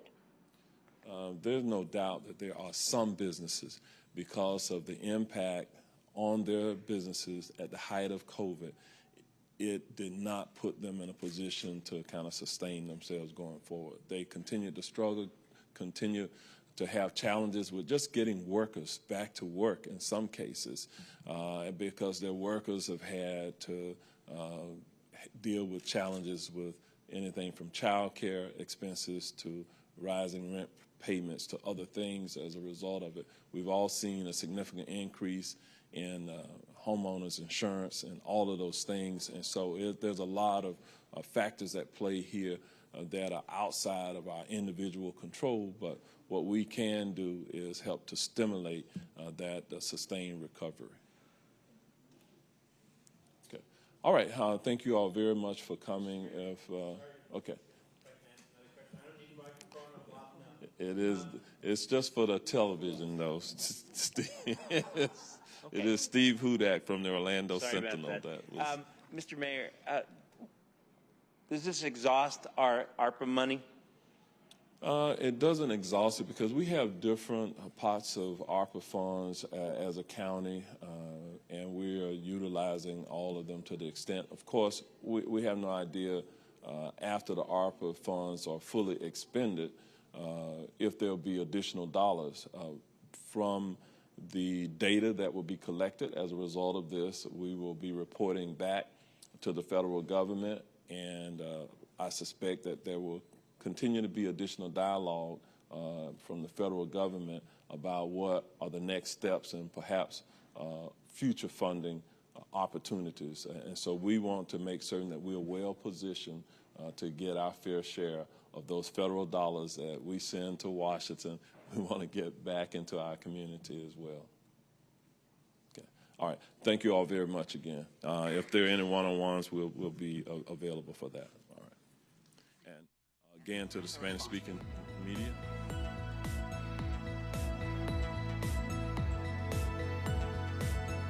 Orange TV information, or just need a helping hand. When art and culture matter, when you need to know. When getting back to nature, when safety matters. Bringing our community closer. Your government in action. Orange TV. Being a first-year teacher can be a challenge, particularly if you're teaching in a high-needs school. They're so new to this, and it can be so overwhelming for so many reasons. We want to make sure that they know that we've got their back. And so, thanks to the nonprofit organization A Gift for Teaching and a grant from Walt Disney World, this is the new Teacher Launch Box to get teachers and students a boost. They are going to have delivered to them a box with classroom sets of all kinds of core and essential supplies, art supplies, incentives, books, hygiene items. Yes. Dry erase! This delivery is for Evans High School, but 500 teachers in 52 of the most underserved schools in the district will be automatically enrolled in a quarterly supply box subscription. The box has everything a new teacher would need to turn an empty classroom into an inviting learning environment, and those school supplies for students who may not have what they need without teachers having to pay for it out of their own pocket. My experience has been that my students come every day asking for pencils, simple thing like that. So I buy hundreds of them, but they go very fast. Same thing with sanitary wipes, stuff like that. Oftentimes kids need that. So having it provided immediately right there is one less thing I worry about, one more thing I can offer to them. And for Walt Disney World, which was one of the founding partners of A Gift for Teaching, these are the tools teachers need to make the real magic happen. They allow them to dream, they inspire them, they help them grow into all of the wonderful things that they can be, and they help build a foundation and a love for learning that will stay with them throughout their lives.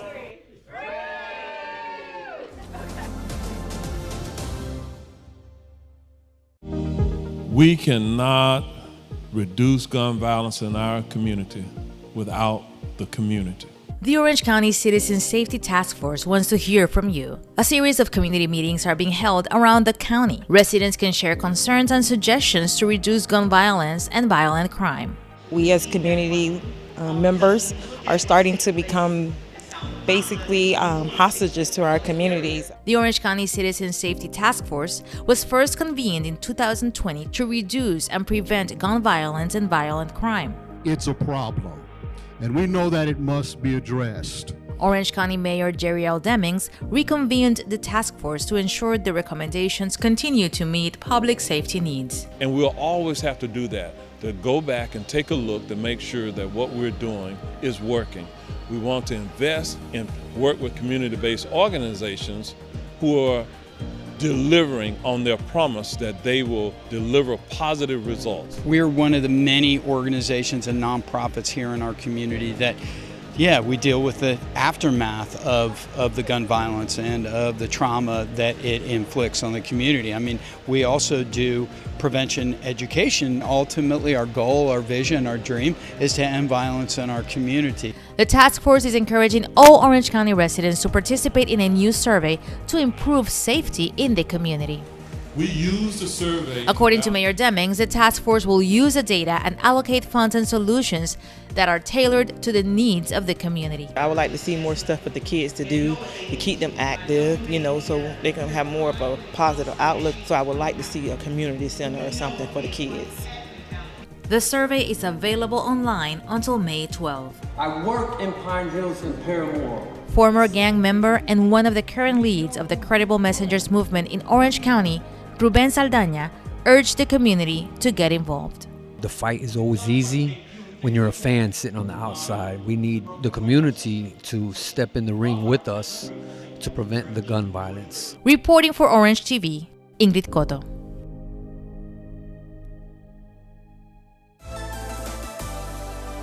March is Arts in Our Schools Month in Orange County, but in some ways, every month means Arts in Our Schools in Orange County. So Arts in Our Schools Month is a way to celebrate all the amazing arts education opportunities that happen throughout our district every day to over 145,000 students. The district has a reputation for delivering quality art and students in the arts. As part of that, a Lakeview middle schooler just won the district's Art in the Capitol project, meaning her artwork is now on display at the state capitol. But for her, the real beauty is what her art has given her. Art helps me also in real life too, like in classes, to be more patient and to keep going, not to give up on something, like the process, to keep moving forward. On any given day in the district, there are multiple artistic events, from theater shows to gallery exhibits, all accessible for you to see through the district's visual and performing arts calendar. Part of the reason the district has such an emphasis on arts is that for students, artistic expression can be, well, peaceful. It comforts me, it makes me more calm. It's like a stress relieving, and I feel like I just really like art. The other perk is that in Central Florida, the arts can also mean a job.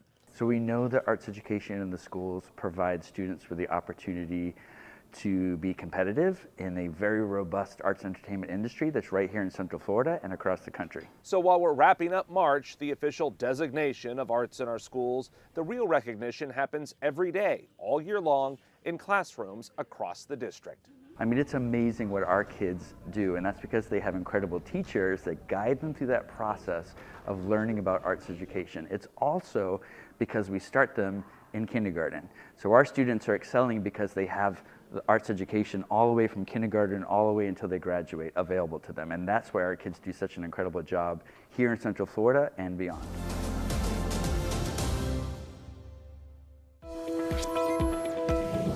Aging increases the risk for eye diseases, making annual checkups vital for older adults. Schedule a doctor visit immediately if you notice sudden eye pain, blurry vision, or waviness. They could be signs of a detached retina, glaucoma, or macular degeneration. Catching these conditions early may save your vision. Inflation is driving up the cost of summer vacation, but experts say there are still ways to save. Store brand or dollar store sunscreen provides the same protection as pricier name brands. SPF degrades over time, so buy only what you can use. Wait to buy new swimwear. Summer apparel prices generally peak in spring, then start to drop as the weather warms. Big box stores and wholesale clubs also typically offer swimsuits at a discount. That's your AARP Minute. See you Sunday. So one is Mayor Demings is going to come out and speak to a group of guests that we've invited to the event about the importance of the Green Place program. And then we have a volunteer event that's helping us out with some projects on our newest acquisition through the Green Place program. They'll be helping us remove some interior fencing, picking up trash, and removing invasive species. As we grow, we want to grow in a responsible way and preserve some green spaces, and so this is part of our Green Place initiative to make certain that we are being intentional. We preserve environmentally sensitive land so that we can continue to benefit and enjoy the wildlife and the natural habitat that Florida has to offer. It's one of those well-kept secrets. You know, many people come to Florida for tourism, but our ecotourism is also an important part of what we have to offer. One of the reasons why we chose to purchase this property was, well, we evaluated it and it ranked high through our process, but more importantly, it abuts to our existing Savage Christmas Creek Preserve. And we felt like it was a great opportunity to not only provide a buffer to that property, but also provide an additional trail experience for our visitors. These properties are very important to preserve because we are saving them for our future. We are saving them to save the trees so that we have oxygen to breathe. These places also gives us the opportunity to get out into nature, be able to relieve all that stress that we have from our work day, just come out here and just walk and exercise, just breathe in that fresh air and listen to the birds, and it's just an amazing experience and something that we all need in our lives. We do know we have scrubby flatwoods, which is a rapidly disappearing habitat because that's where we all love to live. So we're trying to preserve those. We have quite a few gopher tortoises on the property that we've observed, as well as some unusual slow-growing moss. It's called deer moss. It can grow for hundreds and hundreds of years, but it's very susceptible to disturbance. So it's important to preserve areas like this. We have a species over here behind me. It's the yellow flower. It's called green eyes. You don't see that particular wildflower very often. We only have that on one other property that we've observed, so we were kind of pleased to see it out here. We have made a commitment by 2030 to acquire an additional 23,000 acres of environmentally sensitive land, and making it a pristine place to come and to see Florida's natural habitat. Come out to our Green Place and enjoy yourself in nature.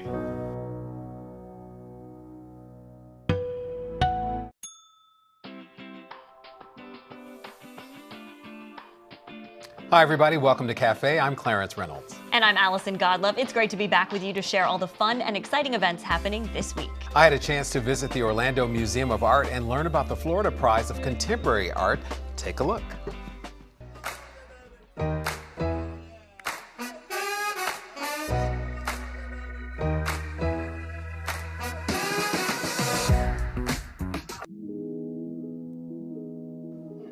The Orlando Museum of Art, Florida Prize in Contemporary Art. I wonder what that's all about. Hey, Clarence. Hey, Marie. Thanks for coming today. We appreciate it. Absolutely. So tell me about this Florida Prize. So Florida Prize in Contemporary Art is our annual exhibition that our team here at the Orlando Museum of Art curates. It features 10 emerging artists from around the state of Florida, and contemporary art. So some non-traditional pieces featuring organic materials, photography, traditional paint. We even have some crochet going on. How do you define contemporary versus traditional, modern, other genres? Sure, so contemporary art kind of pushes the envelope and, as I mentioned, goes outside of the traditional idea of painting and those classical pieces that people are used to seeing in places like the Met and some of those more traditional museums. We're really here to feature, as I mentioned, the emerging artists and people who are doing things a little bit differently in the art scene. So there are 2 awards. Tell me about those. Yeah, so we host our preview party the opening weekend, and on that evening we award 2 prizes. We've got the People's Choice Award, which is voted by attendees and given that evening, a $2,500 prize. This year was given to our first collaborative team of artists. The Jimenez twin brothers, and they feature photography in their piece. And then the Florida Prize in Contemporary Art is a $20,000 award, which is generously underwritten by Gail and Michael Wynn, and that was awarded this year to Akiko Kotani. So what is your favorite piece of art in the collection?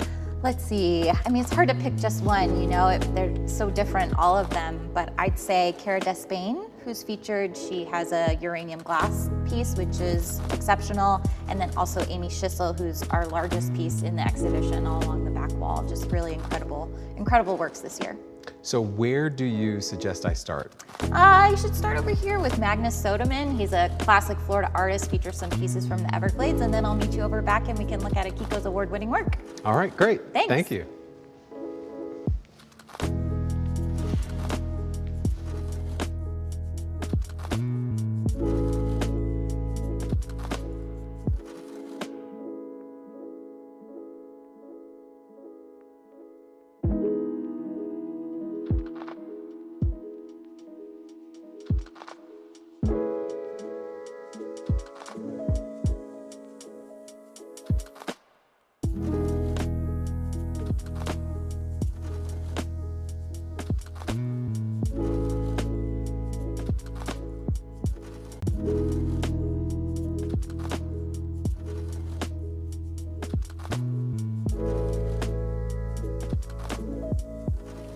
Hey, Clarence. So what'd you think? I am wowed. This is really, really great. Incredible, huh? Yeah. Tell me about this artist, because it looks like crochet. Sure, so Akiko Kotani, she won the Florida Prize in Contemporary Art this year, really exciting, and she uses nylon and plastic bags and other textiles to create her pieces.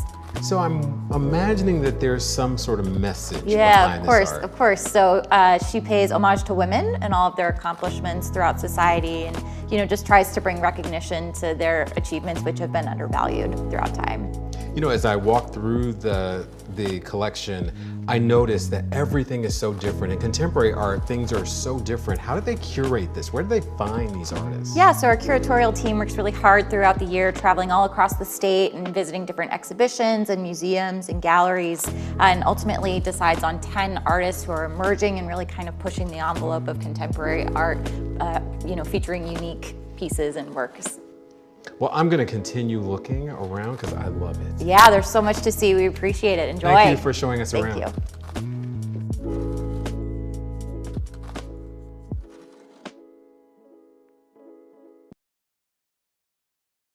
I am a big fan of contemporary art, so this is an exhibit you have to see. It's a little bit of electronic, a little bit of, sort of, I don't want to say found objects, but really curated objects that you'd never think would fit into an art installation. So it's really cool. Very cool. Go check it out Yeah. for sure. Very neat that you got to do that.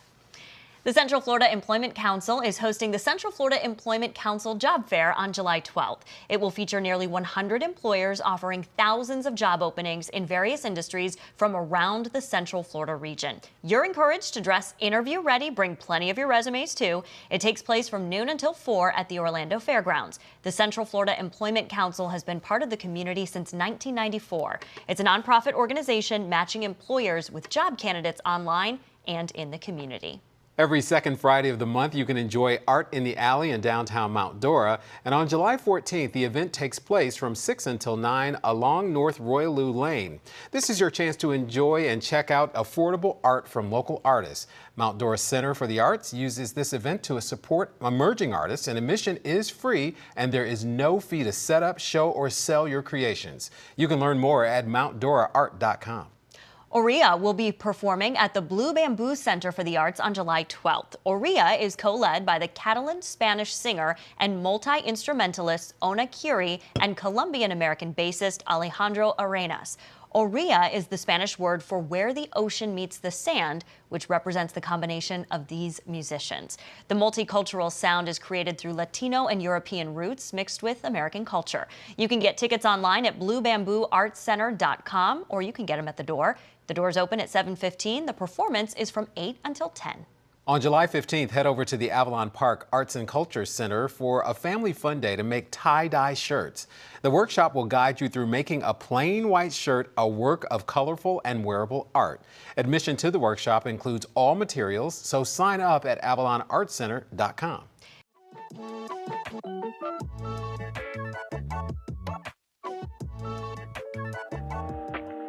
Pricer with Opera Orlando is joining us now. Thank you for being here. My pleasure. Hey, everybody. Good to see you. Yeah, it's great to see you and to have you here. So, chances are people have been to Opera Orlando. I hope so. I hope so. Yes, but let's say they haven't.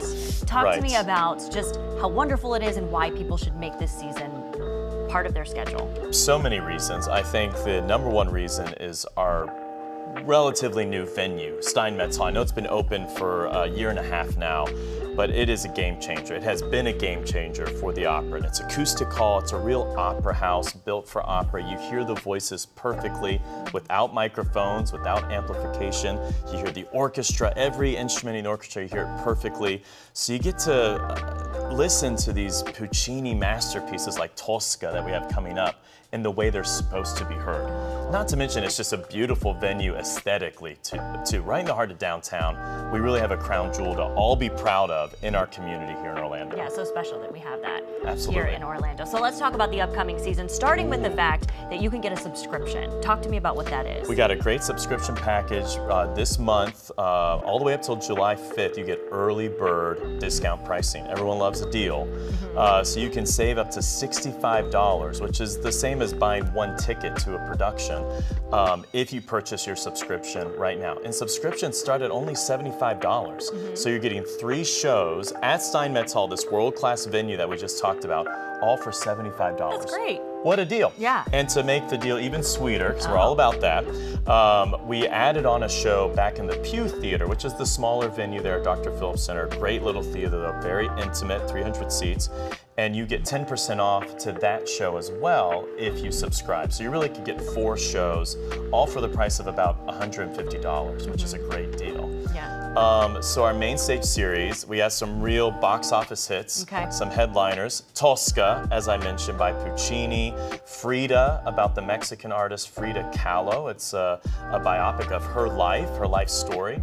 A relatively new opera. It's the Orlando premiere of that work, and it'll feature Mexican-American soprano Cecilia Violeta Lopez, whose name's very fun to say.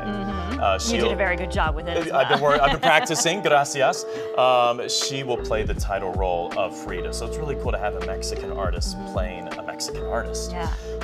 And then our final show on the main stage is Lucia di Lammermoor. If you ever saw Fifth Element, I'm sure people out there are like, oh yeah, Fifth Element. There's that opera scene where the alien sings opera, and that is from Lucia di Lammermoor. So if you're like, I don't know any opera, but you've seen Fifth Element, you do know opera. Come to find out, you're like, what alien was? Go back and watch Fifth Element. Okay. And so Lucia is about a bridezilla, the original bridezilla. She kind of goes crazy on her wedding day, maybe kills a few people, including her husband. But it's really cool. It's based on the Sir Walter Scott Gothic novel. And so our artistic director, my brother, Grant, came up with, why don't we set it Game of Thrones style and put it in Westeros, the White Wall, which is also very dark. So we encourage people to come in costume to that one. Oh, Your favorite Game of Thrones character, come see a Game of Thrones opera. So that should be fun. Very cool. Very unique experience when you're going to get to go to Opera Orlando. Oh, we mix it up. Yeah. We like to do the traditional works, but maybe in a different way, an unexpected way, and then also presenting new works like Frida, which has never been done in Orlando, but about an iconic personality. I mean, who doesn't love Frida Kahlo and what she represents? And then the add-on production is something I didn't even know about. It's this work by Philip Glass. Philip Glass is known for Einstein on the Beach. He's more of a minimalist composer, but he wrote a piece called The Juniper Tree, based on the Grimm's fairy tale. And of course, we know all the Grimm's fairy tale, but Disney never set the juniper tree, so no one knows it, right? Yeah. So it's a little bit lesser known, but it'll be a great opportunity to feature our youth company, who we're very proud of. They'll be in that production, and we'll have original puppetry created by Micheli Puppets, a local puppetry troupe here. Very cool. So many unique things coming up this season. Something for everybody. Yeah, I love to hear that. That's Opera wonderful. for all for art. Wonderful. Now, for people, if they want to check out the schedule, they want to get involved, involved somehow, they want to learn more about the youth program you're talking about, where do they go? How do they figure it out? Best place to go is not my house, surprisingly. Go to operaorlando.org or follow us on Facebook, Twitter, Instagram. We're even going to get on TikTok. Watch out, world. Opera on TikTok. That sounds kind of dangerous. It sounds kind of fascinating and would be very good. Let's be honest, that's where it belongs. That's where it belongs, exactly. Yeah. All those 30-second challenges, I'll have to work on those. But yeah, operaorlando.org, and season tickets are on sale. Like I said, if you act now before July 5th, you get the early bird discount. But I'm happy you also mentioned if people want to learn more about our youth company. So we actually have auditions for our youth company in August, and that's ages 8 through 18. They will be performing with professionals from across the world with the orchestra at Steinmetz Hall. They get to perform in Tosca and in Frida and in the Juniper Tree. They also perform in Home for the Holidays with the Orlando Philharmonic. Our partners. What an experience that must be to be part of that. It's a real training program for young professionals. Yeah. You know, and even if they don't pursue opera down the road, they learn discipline, they learn teamwork, they learn collaboration. So it's a great life skill opportunity for them. Yeah, well, it sounds wonderful. We're looking forward to the upcoming season. Gabe, thank you so much for coming by. Awesome. I know Clarence is coming. I hope you come I'll be too. there. All right. See you at the opera, everybody. See you there. Thank you. The Orlando International Film Festival hosts its 4th annual film festival through July 16th. It takes place at the UCF Nicholson School of Communication and Media. There will be workshops, panel discussions, artwork of at-risk youth and award-winning artists, and screenings of films of all genres, both in person and virtual. The festival will culminate several months where at-risk youth and emerging filmmakers participate in classes where they learn the art of drawings, sculpture, and film production. The City of Castleberry presents POW Artists and Friends exhibition. The opening reception takes place on July 14th from 6 until 8, and the annual exhibition is back for another spectacular showing. It'll be on display through July 28th. Check out the Castleberry Art House for hours. Since 2002, it's been bringing the community together for unique art experiences and cultural enrichment programs. The Orlando Museum of Art is hosting weekly tours featuring different artists featured in the Florida Prize in Contemporary Art. We just talked about this, didn't we? Artists include Magnus Soderman, Amy Schissel, and Cara Despain. You can check out the calendar at omart.org to learn which artists will be discussed each week. You are also encouraged to pre-register for the week. The tours run through August 16th. That's great that you have so many chances to go and see different artists. It's really, and the Cara Despain is actually sort of a movie sort of art installation. It's really good. You got to see it. I won't tell you what. Yeah, go to the calendar because it details each one so you can figure out which week or every single week you want to go. And the artists are equally as interesting as the art. When you read their bios and how they came to what they're doing, it's really interesting. So we know where to find you. Yes, yes, in the gift shop at Omart, of course. Well, that wraps up this week of events, and if you have one that you'd like to share with us for next month, send us an email at cafe@ocfl.net. I'm Clarence Reynolds. And I'm Allison Godlove. Remember to join us next week to see what's new and exciting in your community.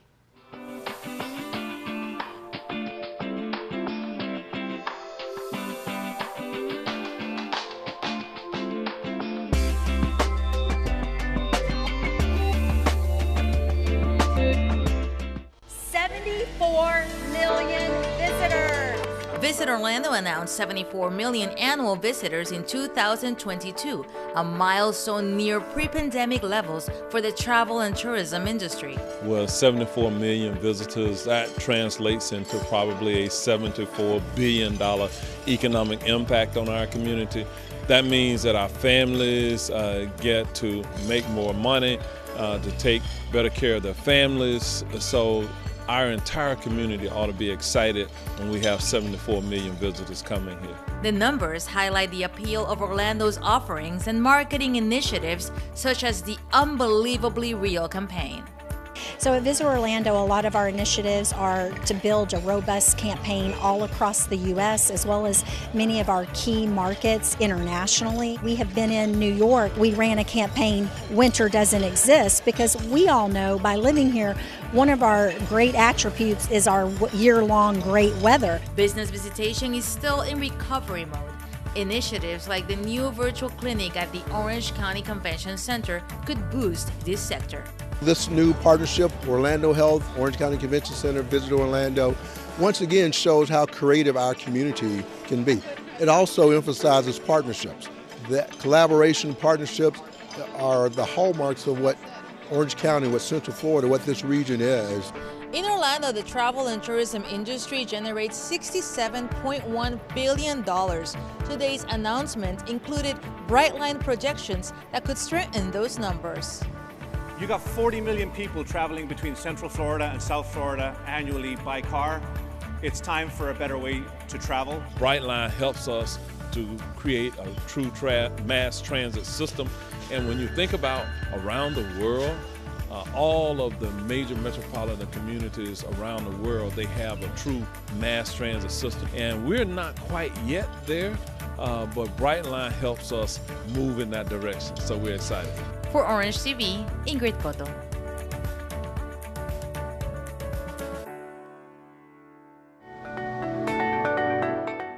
I had the distinct honor and pleasure of being here when Orange County Fire Rescue was created.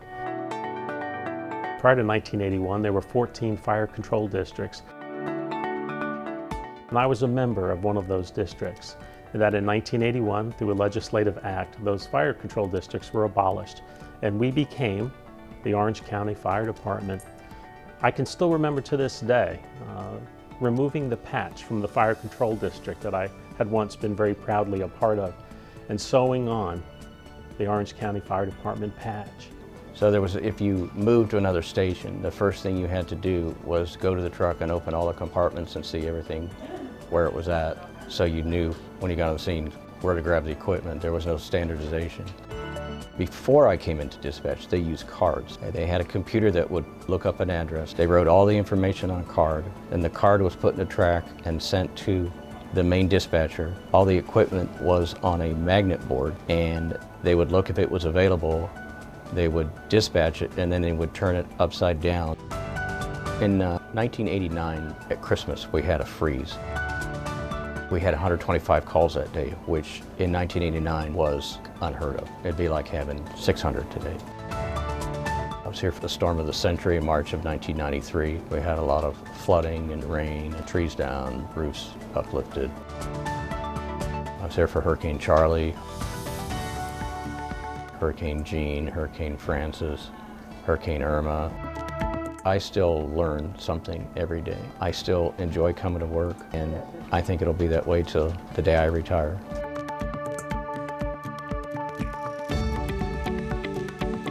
All of our special operations teams have very unique specialized training. So for instance, our dive team.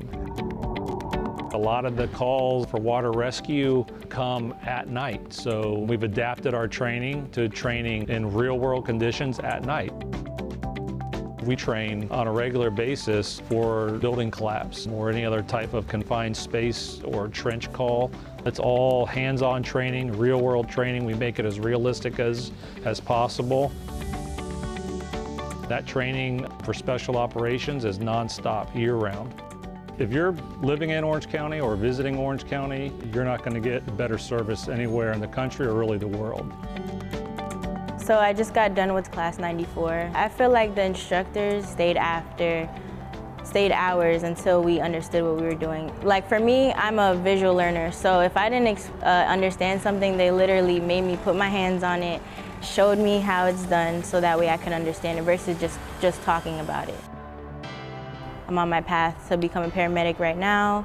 Next step would be engineer. And then after that, I want to become a part of Task Force 4 because I want to become a canine dog handler. I mean, for me, just to be able to go and tell people, like, this is what I do, and then they look at me kind of crazy, they're like, you're a firefighter, but you're dive? And then I explain what I do, and then they're like, oh, that's really cool. I've seen a big uptake in females that can do the job and are accepted in the job. If you know you can do it, if you work hard enough and you put the effort forward, you can do it. So it's critical, the investments that we continue to make. And with the support of our mayor and the Board of County Commissioners, we're able to make those investments, both in resources and in personnel. It is still a hands-on job. So to continue to invest in the men and women that work here is very, very important to us in their future development. They're going to be the ones that take over for us when we retire. This county has allowed us to move forward in the development of a state-of-the-art training facility. What you will see is a 38-acre parcel over in the Curry Ford and Alafaya area developed. It will have a burn building, 2 drill towers. We'll have an entire section dedicated to hazmat, vehicle machinery rescue, trench, structural collapse. There'll be a 30,000 square foot building that will have 7 classrooms, administrative offices, an apparatus bay, a gymnasium. There'll be a dedicated CPAP facility for the new hires. So we're ecstatic to be advancing this project forward. And one of the most notable things, and you'll continue to hear, is the clean cab approach. We have an issue with cancer with firefighters, and one of our goals is to reduce carcinogens. Some of the other important things on these units are ergonomics. And we've designed these trucks so that some of the things, both with the ladders and with how the hoses come off, they are more ergonomically friendly. We're really excited about the new stations. The number of things as far as the design to help reduce carcinogens, things such as ion emitters within the HVAC system that help keep the air clean and free of virus and bacteria. Each of the living quarters are independent living quarters with their own doors and dormitory spaces. So there's a lot of things that really we have done to improve the design. And we look forward to this being a building that serves the community for nearly 50 years. Just recently, we opened our 44th fire station, and we have several more to build in the coming years. And we have land banked, and we have designs available for future fire stations. You have to be prepared for that. As I think back over the 40 years and the accomplishments that we have made, it has truly been an all-hands approach.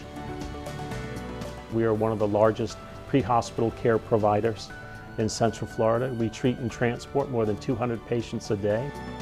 We respond to more than 130,000 calls a year. And that is the men and women on this department giving of themselves to provide world-class service to this community.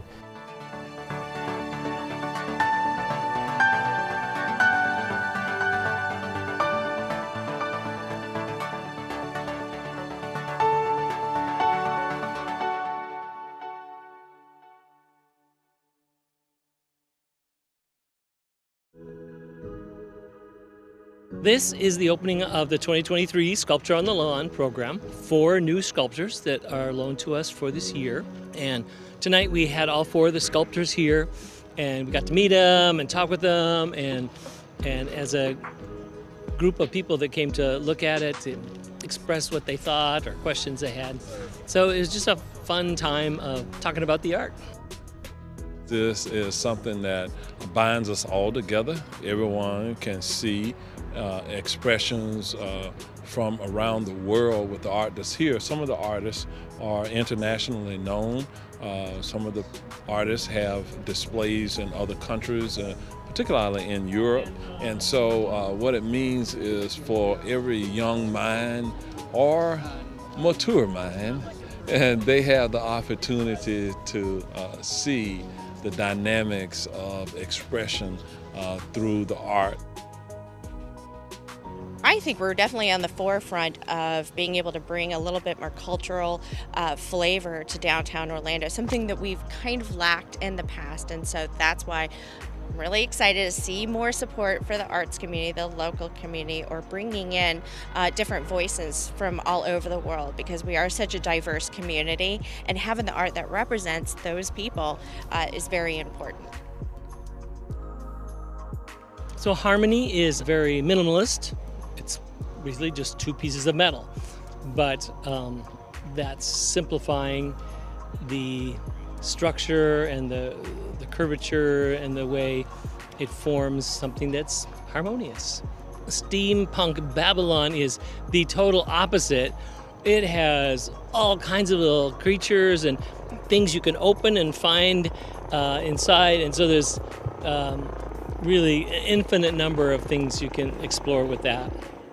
This is how I make a living. I lease sculptures to cities around the country, Sometimes corporations or cities buy the works, but it also is a platform for artists to show their work and communicate ideas. I think good art should not just be entertaining, but it should have a message as well. It should say something about what it means to be a human being living in our times.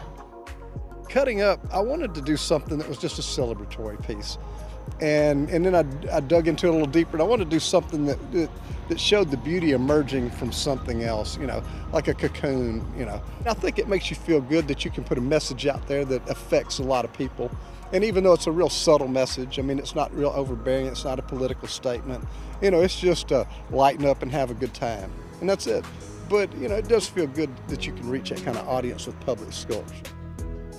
Some of the sculptures look even better than they did in the photographs, because in the photographs you see them in their normal environment. Here you see them where the artists planned them. They have all the lights put on. I got to meet them, and it was amazing because you get to learn a lot from the other artists, and I'm so happy to be surrounded with them. It's just wonderful to be out with a really diverse group of people who are experiencing different things when they see it and asking great questions, and I see this and oh, I saw that. And it's fun to build community, and public art can do that. It creates a chance for dialogue. So that kind of human interaction is what makes a good community.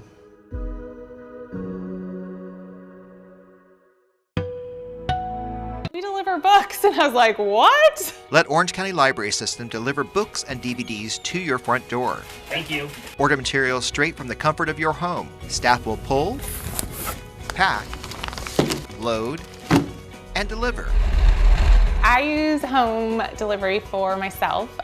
If I hear about a book on TV or read about it or my friend tells me about it, I order it online. But the majority of home delivery I use for my children. And they go online and they order books that they have heard about at school, if it's not there or their friends talk about, so they come home and then we order it. The books can be delivered right to your house. You don't even have to think more about it. You just select the title and what you want, and it shows up. It's like Christmas morning. You walk outside, and sometimes I forget I even get a book delivered or I've requested a book. And then all of a sudden I see the blue bag and I'm like, yes, what's inside? What did I order? The blue bag was on my front porch and I posted about it and I said, this made my whole day. So we always get very excited when my children see it. They run out there and they're like, is it my book? Is it my book? Requests can be made online or over the phone. All you need is your library card. Visit ocls.info/home delivery or call 407-835-7323. Orange County Library System is your place to learn, grow, connect. They are married. Orange County is transforming its hospitality industry with a language training program for hotel employees on International Drive. This program is going to help businesses recruit employees, and it will help businesses better deliver customer service. This initiative is a collaboration between Orange County, the Rosen College of Hospitality Management, and UCF Global. We are continuously calling them, supporting them. Do you have any questions? Are you struggling? Harris Rosen is the first business owner to join this private partnership. Why did we start this program? Because it's the right thing to do. He provided the space and paid employees so they could coordinate classes along with their work shifts. This is the first class of the English program for workers in the iDrive corridor, and these workers are making history by learning a new language here in Orange County. In this class, I have learned to join all these words and communicate in an effective way to the other people. They become so sure of themselves and so confident to speak up. So it develops their personality and it gives them confidence to keep learning. One of the newest partnerships is with the Ares Foundation, who provided tablets for students. With technology, the world is at your fingertips. And so you can educate yourself in so many different ways, visually, audibly, but it's also important for the educator to be able to have the coursework on the device. The pilot program ends in June, but there is hope to extend it and add more iDrive employers. I would love to see this type of program expand throughout the rest of the county. You know, places like Disney, maybe Siemens, who has a more diverse workforce that doesn't speak English, you know, to give them more opportunities. The local government has to always think about the local community, how they can be better, they can be independent, they can, you know, have better jobs, better education. If you look at statistics, 2050, one out of 4 employees will be Hispanic. So you want to give them the best education possible. Reporting for Orange TV, Ingrid Cotto. Remember, I am, you are. Well, we're here celebrating the 30th year anniversary of the Florida Friendly Landscape program that is being done here at Orange County's Cooperative Extension to teach our residents about Florida friendly native plants and landscape to help reduce the reliance on water and to really make certain that we have sustainable techniques involved in our landscaping. This program began in 1993 with just a few counties, a little bit on the East Coast, a little bit on the West Coast, and it was in reaction to some of our waterways showing pollution problems. And so this program was funded by FDEP, and it was, you know, embraced by the University of Florida and the Cooperative Extension agents, and now has grown to a program that's statewide. It's active in all 67 counties. It's based on 9 core science-based principles, and it really is a great way to landscape and still protect Florida's environment. So this is a tremendous program. It's been around for 30 years, so it is a testament to the success of the program. So we're really proud of this program and really proud of this event that's taking place today. It really is a holistic way of looking at a landscape and using those 9 principles just as a way to help you plan and then manage that landscape. So many residents in Florida come from somewhere else, and really our conditions here are so different than anywhere else in the country. Our soils are different, our climate's different, our seasons are different, our plants are different, our pests are different. So it's so important that you get Florida-specific information. To get started on your Florida-friendly landscaping journey, probably the best place to start is with your local Cooperative Extension office. They'll help you get started. This program has taken off. It's a wonderful program, and the team that we have here, they do a great job of pushing this out through our community. We have over 17,000 different tours and what have you that go through our gardens here at the Extension office. So this is what it's all about, taking care of God's green earth.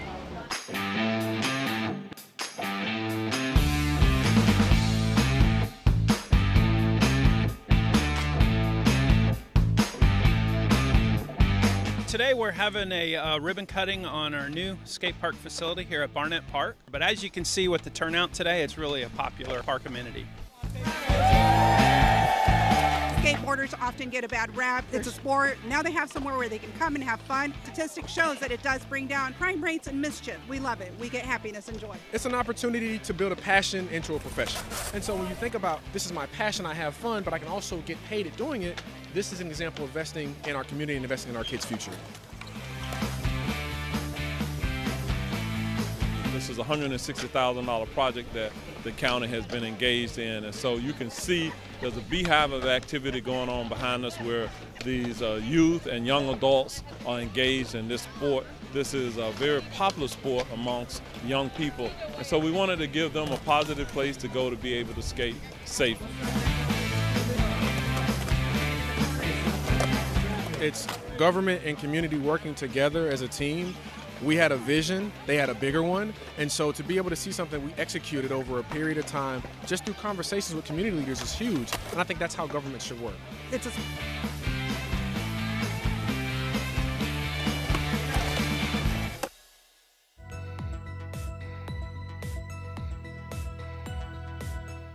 Well, good morning and welcome to Clarcona Horse Park's new arena cover ribbon cutting. I'm Matt Sudmeyer, the manager of the Parks and Recreation Division, and I want to welcome everyone here to this great Monday morning. I can't think of a better way to start my work week, and appreciate y'all coming out here to share that with us. So we have the Honorable Mayor Demings with us today and Commissioner Moore.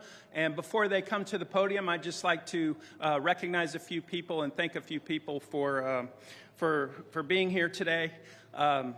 First, I'd like to recognize our Parks Advisory Board members. We have Kelly Bonet, who represents District 2 here. She's in the back. And of course, we want to thank everyone that brought their horses out, and appreciate them being here today, some of the neighbors as well as some of the horse farms. And then I'd also like to thank the Clarcona Horse Park staff who's here today, and our special events staff that set this event up and take care of this beautiful park, and we'll be taking care of this beautiful arena cover that we have. So, lastly, I want to thank Mayor Demings and Commissioner Moore and the rest of the Board of County Commissioners for their support for the funding and for the implementation of this beautiful amenity here at Clarcona Horsemen's Park. And not only just here at Clarcona Park, not only in Commissioner Moore's district of District 2, but throughout all of Orange County, and all the initiatives and all the help that Mayor Demings and the Board of County Commissioners has given the Parks and Recreation Division in meeting the diverse needs of our recreation programming and parks. As you can see with Clarcona Horsemen's Park, a lot of people don't realize the diversity and recreational opportunities that we have here at Orange County. So please welcome Mayor Demings. Thank you. All right, good morning to all of you. Thank you for coming out on this great Monday morning as we do the ribbon cutting here at the Clarcona Park. I'm honored to be here with Commissioner Christine Moore, the District Commissioner for this area. I really appreciate the great work that our Parks and Recreation team does every day. Orange County has over 100 different parks, and these individuals who are assigned to our Parks and Recreations Department, they don't often get told thank you. But today, would you join me in just giving them a round of applause? Thank you for the work. And here we are at this wonderful facility, this covered arena, to do a ribbon cutting today. Orange County has invested some $2 million into this effort. And when you think about Orange County, a growing county that is growing by a net of nearly 1,000 new people moving into our county every week, it is very important that the Board of County Commission be very intentional about preserving our green spaces. And in fact, we have an initiative, a $100 million initiative to acquire an additional 23,000 acres of land here within Orange County as we grow. We want to make certain that we grow responsibly, and we want these types of amenities within our community. We don't want to pave over everything that we have within a county, and with your help, I know that we will not do that as a county. The Clarcona Horse Park spans some 40 acres here, and it has been an asset within our community since 1972. So for most of you, as I look out, I know you were not born in 1972. You were all born thereafter, especially those on these horses behind me. Not really. We probably all were here. But also, let me recognize my former colleagues from the Orange County Sheriff's Office. We have the Orange County Sheriff's Mounted Unit that has joined us here today. The last time I actually rode a horse was when I was the sheriff, but I have not had the privilege to do so in quite some time. But the ladies and gentlemen who ride within our mounted unit, they do the